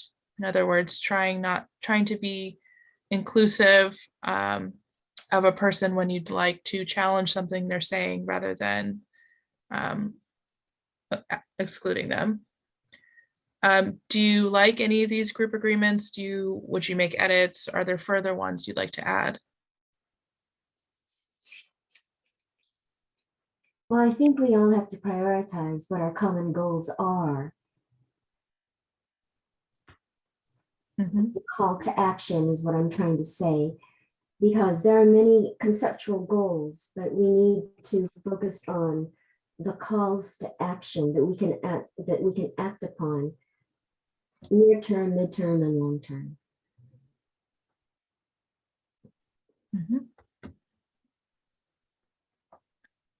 I think that's a really great point.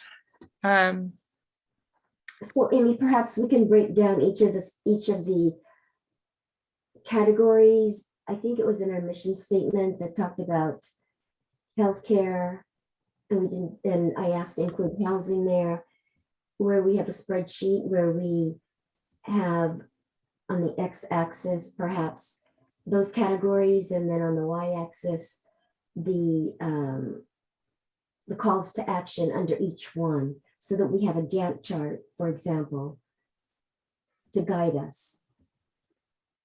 But yes, very changeable and modifiable as we go along.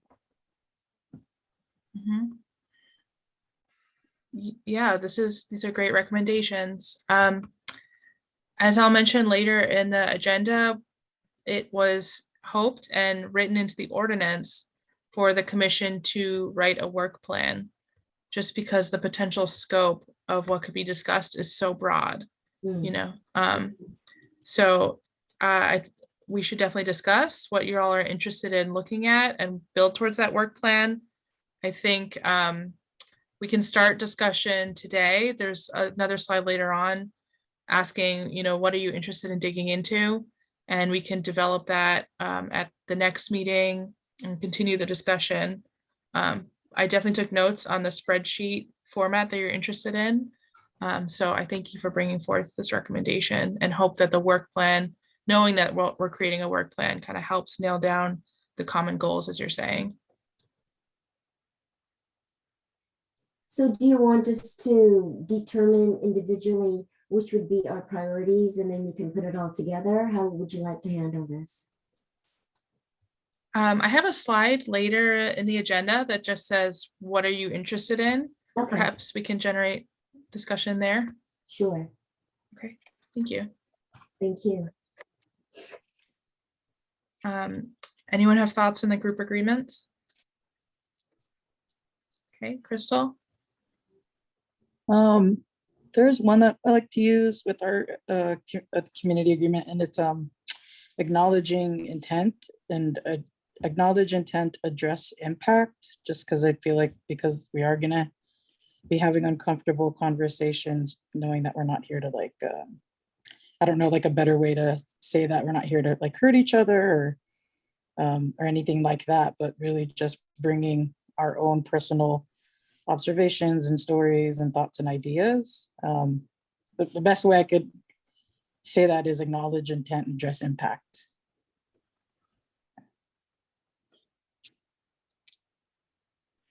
Thank you.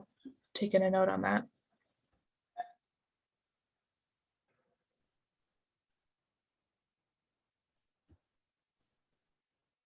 Yes, is your hand still up, Crystal? No, thank you, Amy. No problem. Does anyone like any of these group agreements?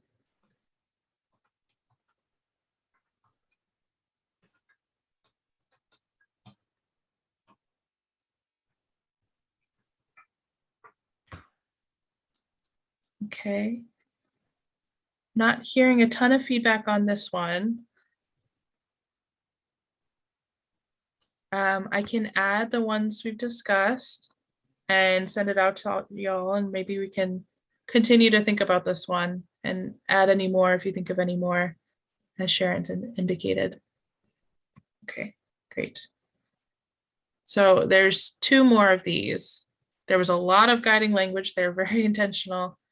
So the next one is guiding principles, which are like values for process and values for decision making. So the principles they identified were recognize systemic racism and social inequities, support learning and innovation, promote transparency, focus on action and systems change. And I'll also share too, next training, I'm hoping to do, next meeting, I'm hoping to do a training with some more definitions like systemic racism. And we can talk about some of those in more detail. But any feedback on guiding principles? Yes, I have one, Amy. So I'm not really comfortable with this word of racism because it seems that our principal address is racism. It really isn't. It is systemic social inequities that include racism, ageism, sexism, and all these other oppressions that we have all experienced at one time or another, at one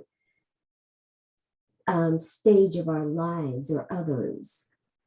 So if we are going to really include systemic racism here as the primary guiding principle, then that's going to be a focus that I think is very limiting, and it excludes the other very important critical part of our lives, like aging, like the people who are feeling they are being pushed out of South City, their village all their lives because they can no longer afford it. So there's oppression in every form, and racism is just one of them. I mean, all of this is under the category of social inequities, is what I'm trying to say. So I would say recognize social inequities such as, or including, but not inclusive to whatever it is that you want to address, be it racism, ageism, or sexism.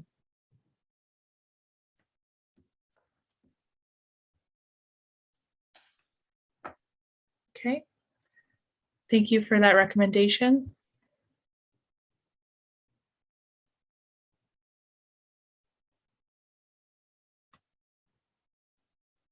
Any further thoughts?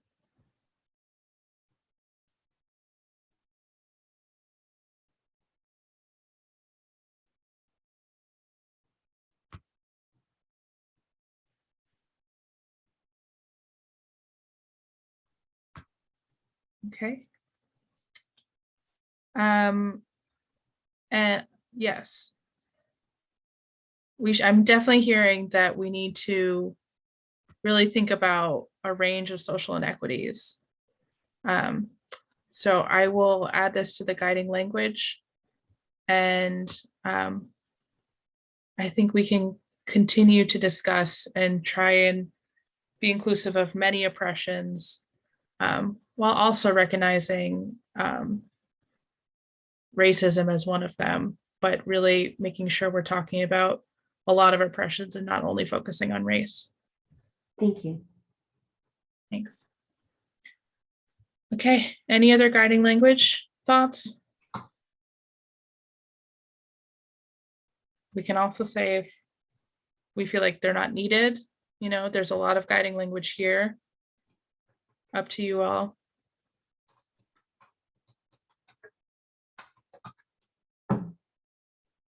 Okay, not hearing any more feedback. Unless, Arnell, are you thinking about saying something? I can't tell. No, I mean, I just, thank you again for checking in on me. I just thoughts going through my head.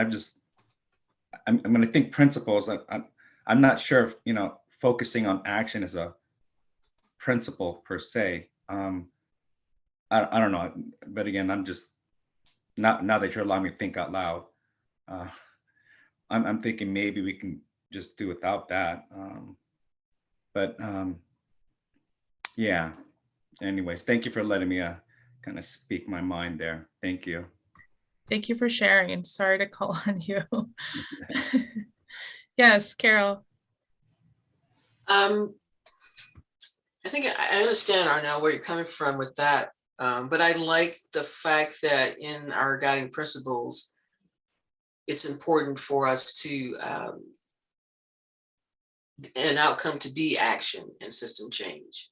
And so I'm not sure where that would be appropriate then to put in the guiding principles, but you know, I just feel like calling that out as saying we're not just a body of people listening to and making comments and giving our opinion, that we're, you know, actually focusing on things changing for the better.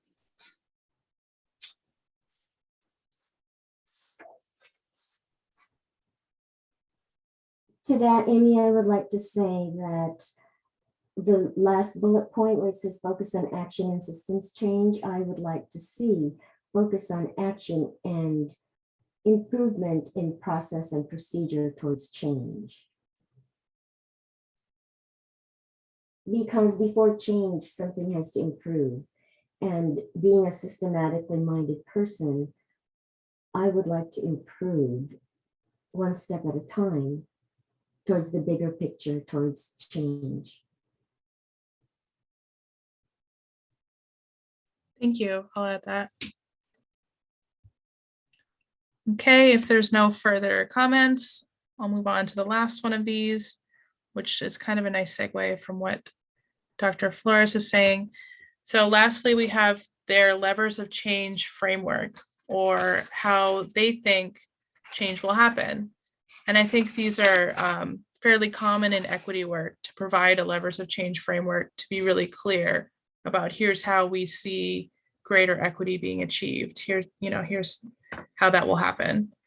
So the previous commission saw change making through programs, policies, and practices, approach, and culture. The programs include services provided in the city. Policies are regulations, institutional procedures, how resources are distributed or targeted to neighborhoods and residents. Practices and approach and culture includes how services are provided, when, why, and how community engagement happens, and recruitment, hiring, and professional development. The last bullet point sounds like you all might be interested in looking at that a little bit. Any feedback, Do you like, not like, want to edit, want to use any of the components of the levers of change framework? Yes, Crystal? I just have a question, like, is there a list of city agencies that, that we have access that, so we can like know what city agencies are out there? Like any city clinics, especially since we're talking about mental health. Yeah, just like what are the city's resources that we can like help incorporate what services, or just whatever it is, really. Thank you. I see City Manager Mike Futrell has his hand up. That is an awesome question.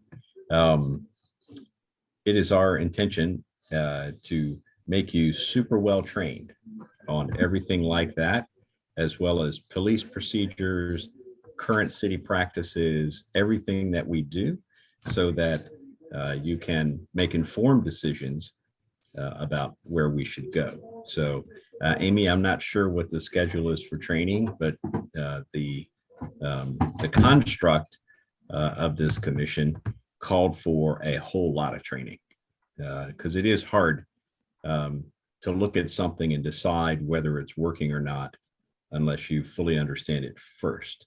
And that will include, of course, this, city agencies and what we currently do. And then with that knowledge, hopefully you can make us better.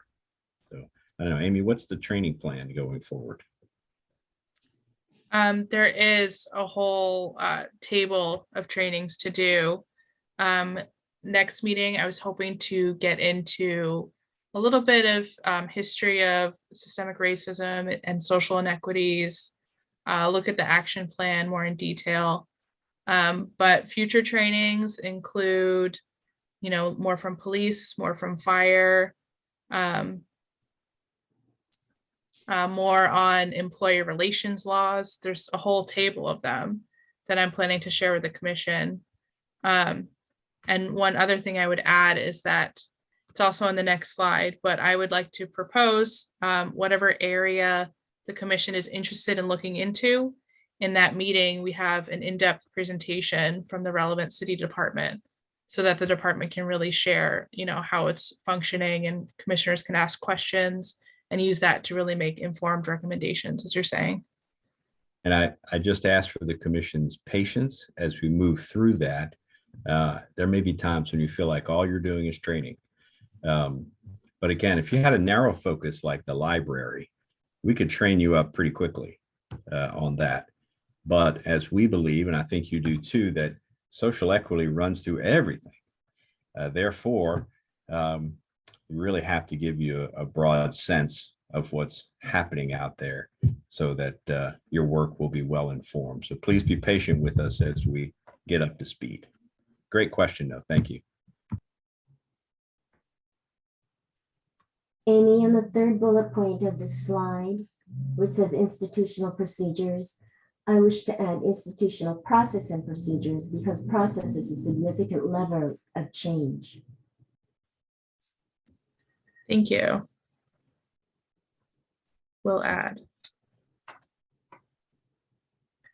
Anyone else have thoughts on this slide?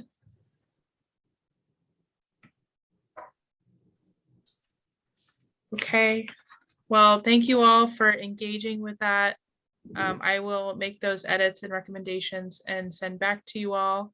And we can discuss if you'd like to work further to somewhat finalize them. Although, as Sharon had mentioned, we can revisit whenever you all would like.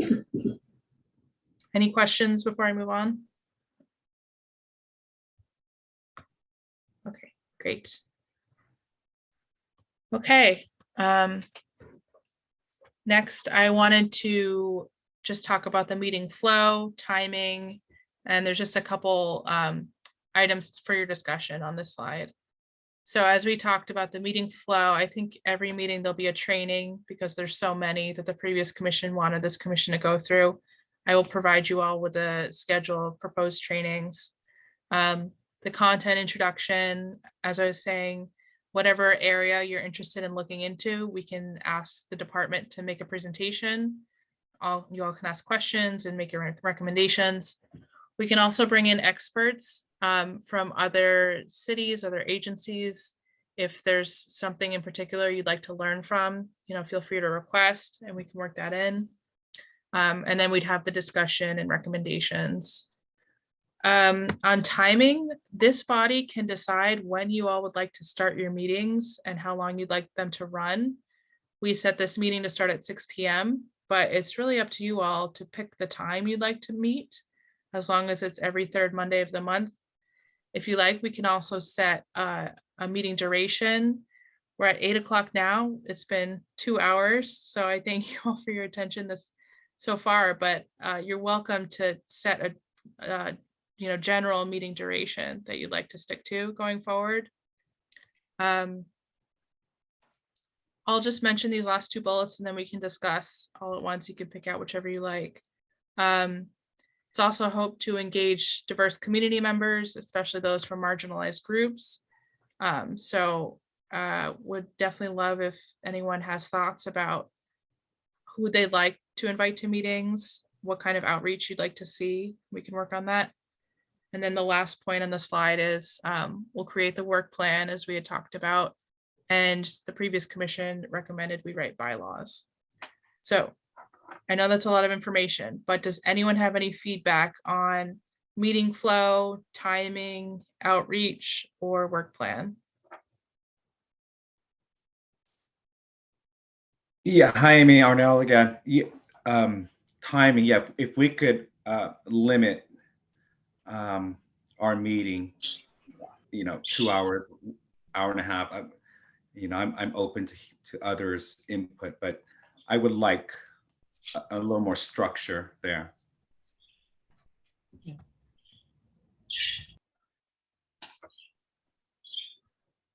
I see some nodding heads. Do people like 1.5 hours, 2 hours? I think in the beginning, a couple of hours is fine, but as we get to know each other and start to hone in on calls to action, our meetings will probably become much more succinct and focused and shorter. Maybe.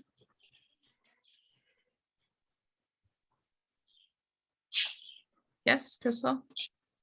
I definitely agree with like the longer meetings for now, just so that we can go through this table of trainings that you have for us. I would definitely like to be educated pretty fast on whatever that we need to get trained on so that we can make educated decisions and definitely be well informed. Yeah. Thank you. Amy, I think 6 to 8 seems reasonable now, since we still have a lot to go through, and then hopefully an hour and a half once we start getting a flow. Okay. Sharon, do you think we would need to vote on meeting time and duration, or can I just take the suggestions thus far? I think that just the suggestion is fine. Unless they're changing the actual start time of the meeting, which it doesn't, I'm not hearing anything about changing the start time. But I think we'll have to be a little flexible in the timing. It's really partly controlling the agenda so that it doesn't get too heavy will help keep the meetings from being too long. So I think we'll have to find our way a little bit as far as how much discussion each item is going to take. So I don't think it needs a vote in terms of at this point. Okay, thank you. Yes, Crystal? Just a quick question, but as far as our meetings, is it going to be hybrid or virtual, or are we at some point going to move to in-person? I know that's probably a bigger question, but for now, is it staying virtual? For now, all boards and commissions are virtual. There is talk of transitioning to in-person at some point in the future. Yeah, we have talked about doing hybrid meetings if possible for greater accessibility, but I think we need to see what the city is doing for all boards and commissions. Thank you. Mhm. Any other feedback from this slide? Okay. We are coming to the end of the agenda. There's just a couple more slides. I think there's this one, kind of just asking what you're interested in, and then we have the election of officers. So this slide just kind of asks, really the purpose of it is, what are you interested in talking about? I know we have some suggestions that we've gotten so far throughout this meeting, but I'd love to ask if there's any other interest y'all would like to raise.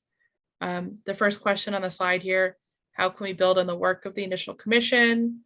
As we review more of the action plan, I think that question will become a little bit more clear. But other questions include, what data would you like to see? What policies and programs do you want to learn more about? Are there any specific places you know of that you'd like to bring in? Or any specific people, programs, or organizations with relevant expertise you'd like to have participate? But really here, the purpose of the slide is, what are you interested in discussing? So would anyone like to share feedback on that? In addition to what we've talked about throughout the meeting. Yes, Crystal. Sorry, I'm so passionate about this, but the lieutenant who I work with in SF in San Francisco is actually a South City resident. He's been on the call with us in the past with the police chief at that time, as well as the clinic that I work for, but really bridging the gap between law enforcement and mental health. Again, that's something that we do on a regular. That's like our main thing. And the lieutenant who's in charge of the CIT team is actually a South San Francisco resident. And so I would like to bring him in. I don't know about South City's police training, if they do CIT training. I'm not sure. That's like definitely one of the questions that I have as far as law enforcement training. We do have that access, and I mean, if that's something that the city's interested in, I definitely want to bring in that lieutenant and even the founding our medical director, as well as the director of crisis, who do this work full time. I do have intentions on at least wanting to bring that in. I'm very, very interested in that. If I could just be very open and transparent about that. Excellent, thank you. Well, Crystal, I think that's a high priority.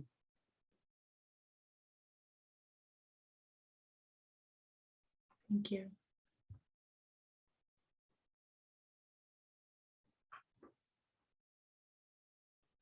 Anyone else like to share?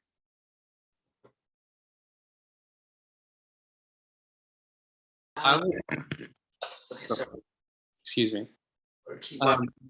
Go ahead. Thank you. I would be interested in, and I'm sure some form of this has been presented before, but I would be interested in, and if someone can point me to this too, that I would really appreciate that. But I would be interested in data looking at emergency calls and police and firefighter interactions with people in South City, and whether, you know, I know it won't be, I'm not sure if it would be possible to, you know, get a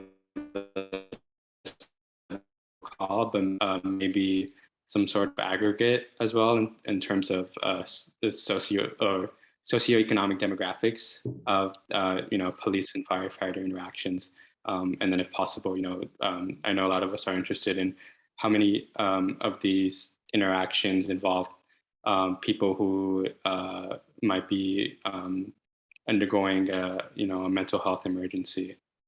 So, you know, if there's something like the number of these calls or interactions that include, you know, somebody with a mental health emergency, that would be very interesting, I think. Great, thank you for sharing.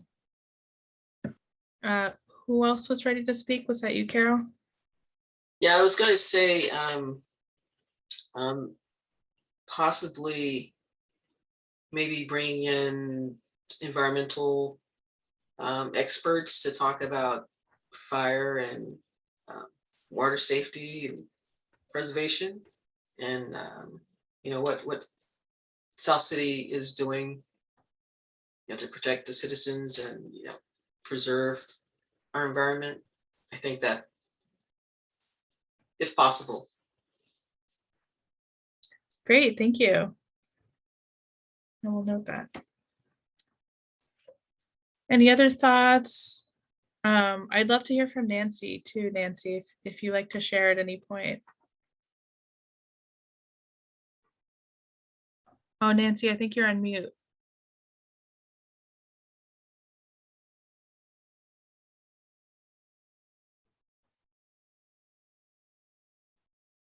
Yeah, yes, I was in, I don't know why.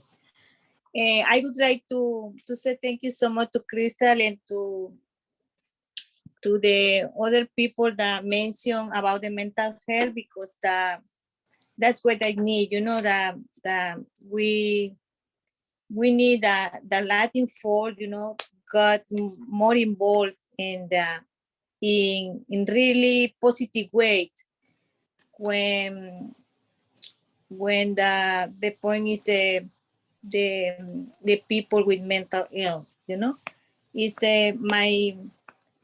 my main concern is that, that because as I mentioned at the first time, I don't want that any other family, has to face, the all the things that we have to face right now, after the fire that we lost everything, and my husband lose his mind, and my son is no good either, and and my husband is in really big trouble right now with a lot, because that is no fair, the mental ill, that sometimes they don't understand, they don't listen, nobody listen to me when I talking about my husband behavior, and that's why things go so fast, and I don't want to happen, happen again to other people. That's that's why I am here, because it has been really hard time for all our families, and we need really the Latin Ford,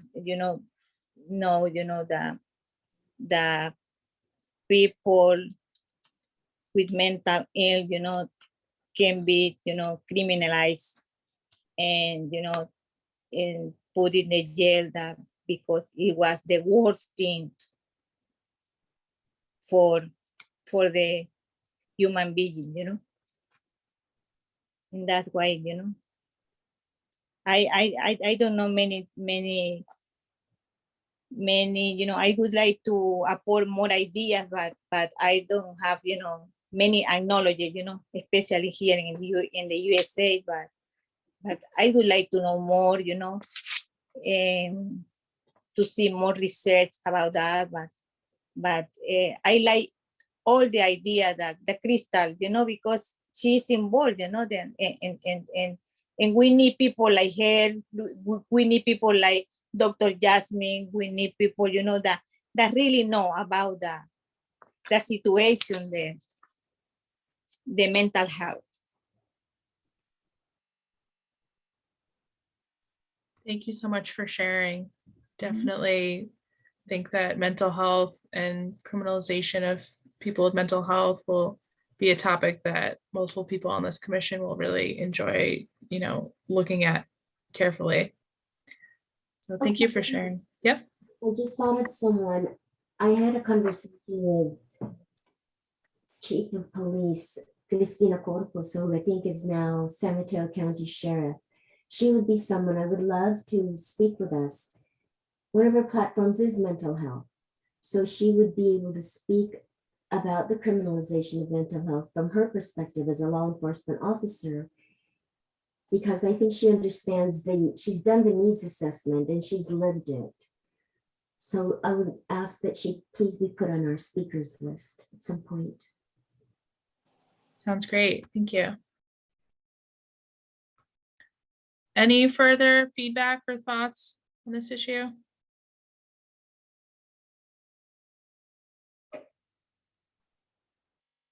Okay, not seeing any other raised hands. Feel free ongoing. We can discuss what you're interested in looking at.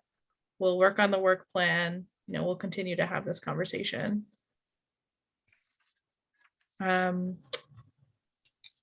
We have an email address in the city, SSF Racial Social Equity at ssf.net. This was from the previous commission. We can keep this one if y'all want.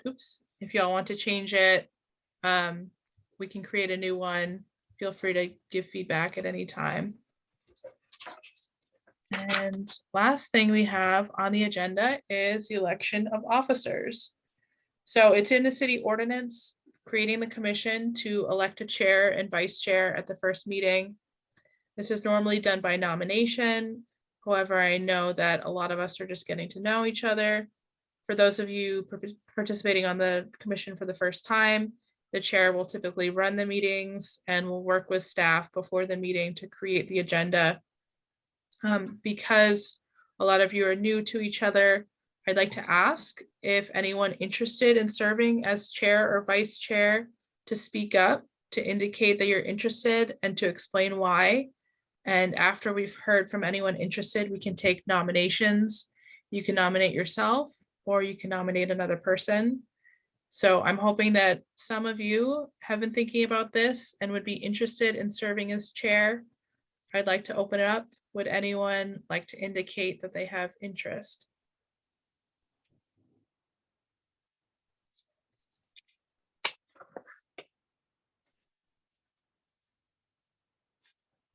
Don't be shy. We have to find a chair and vice chair among these 7 people. Yes, Crystal. I am very interested. Well, not necessarily being chair, but I'm just very super passionate about this and I really want to get involved as much as I could. So I feel like that's where it's coming from. And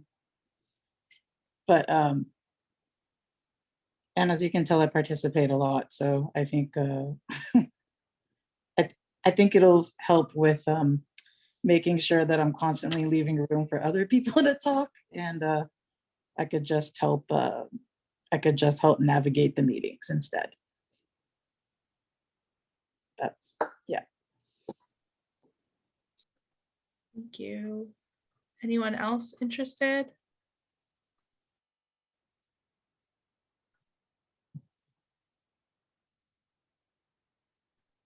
We will need a vice chair as well.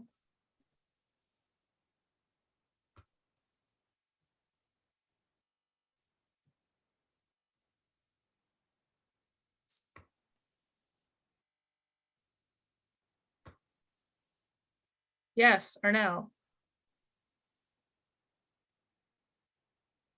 Hi again, Amy. Well, I was actually going to nominate, is it Paula? She seemed to have the most experience amongst us as far as being in a commission. I mean, at one point I was a Park and Rec commissioner, but I'm not going to date myself, but that was some time ago.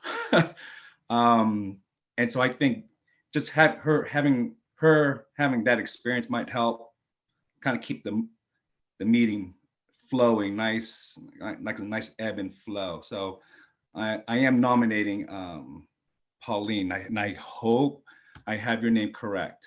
Or Paula Claudine, I am so sorry, for the position of chair or vice chair.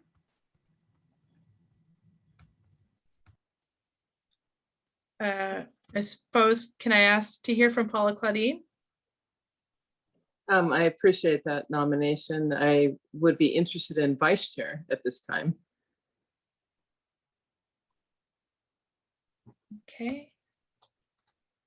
Yes, Nancy? I would like to nominate Dr. Jasmine because she has been involved, you know, in the system health, you know. But I don't know if she's interesting or not. Nancy, you're so kind, but I must respectfully decline.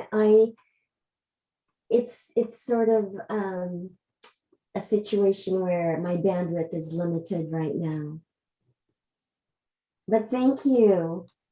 You're welcome. I appreciate your vote of confidence. Yes, Crystal? I actually want to nominate Nancy. I think she feels just very, very passionate about this, and I think comes from a position that we all, you know, that we could definitely hear. And thank you, Crystal. Yeah. But you know,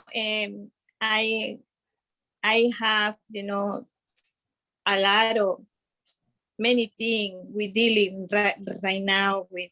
My husband is no good, my son is no good, and you know, I the only that I am working, and I have, you know, and I would like, you know, to be available, you know, to do more things, but you know, my time right now is because my husband almost every day I have to go with him, with guys said, you know, many appointments, many therapy, many, so he has we have many days to do in court, you know, it's many really right now. Thank you so much. But I would like that to nominate you too, because we are amazing. Everything that you said, you know, I feel really happy that you are here, that you are there. God is good. Okay, would anyone like to make a nomination for chair?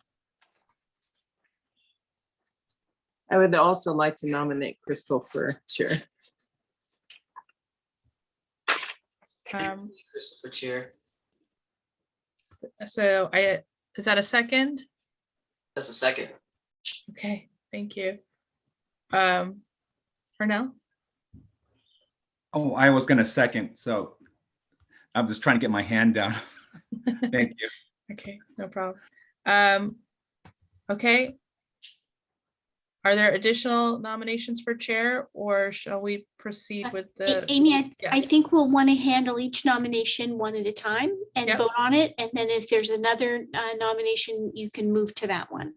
So if there's been a motion and a second, we should take a vote on the motion and second.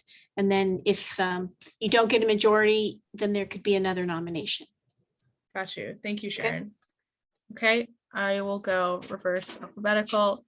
Commissioner Carol Sanders, do you you can vote aye or nay, or yes or no, nominating for the motion to nominate Crystal as chair. Aye. Commissioner Perez, Aye. Commissioner Junno, Aye. Commissioner Hobson Cord, Aye. Commissioner Garcia, Aye. Commissioner Flores, Aye. Commissioner Cancino. Aye. Okay, the motion passes. The chair has been elected. Thank you all. Is there a nomination for vice chair? I'd like to nominate, and I really appreciate Arnell, but I feel your energy and I'd like to nominate you as well as vice chair.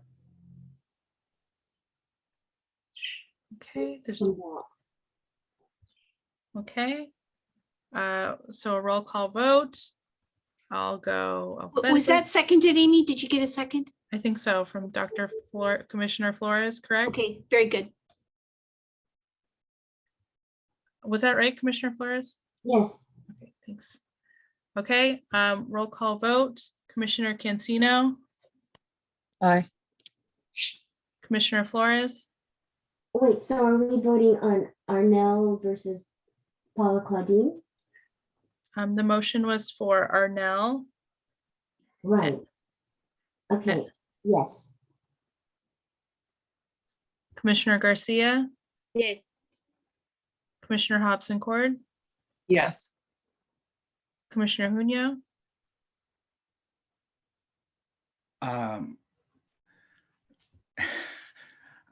Yes, thank you.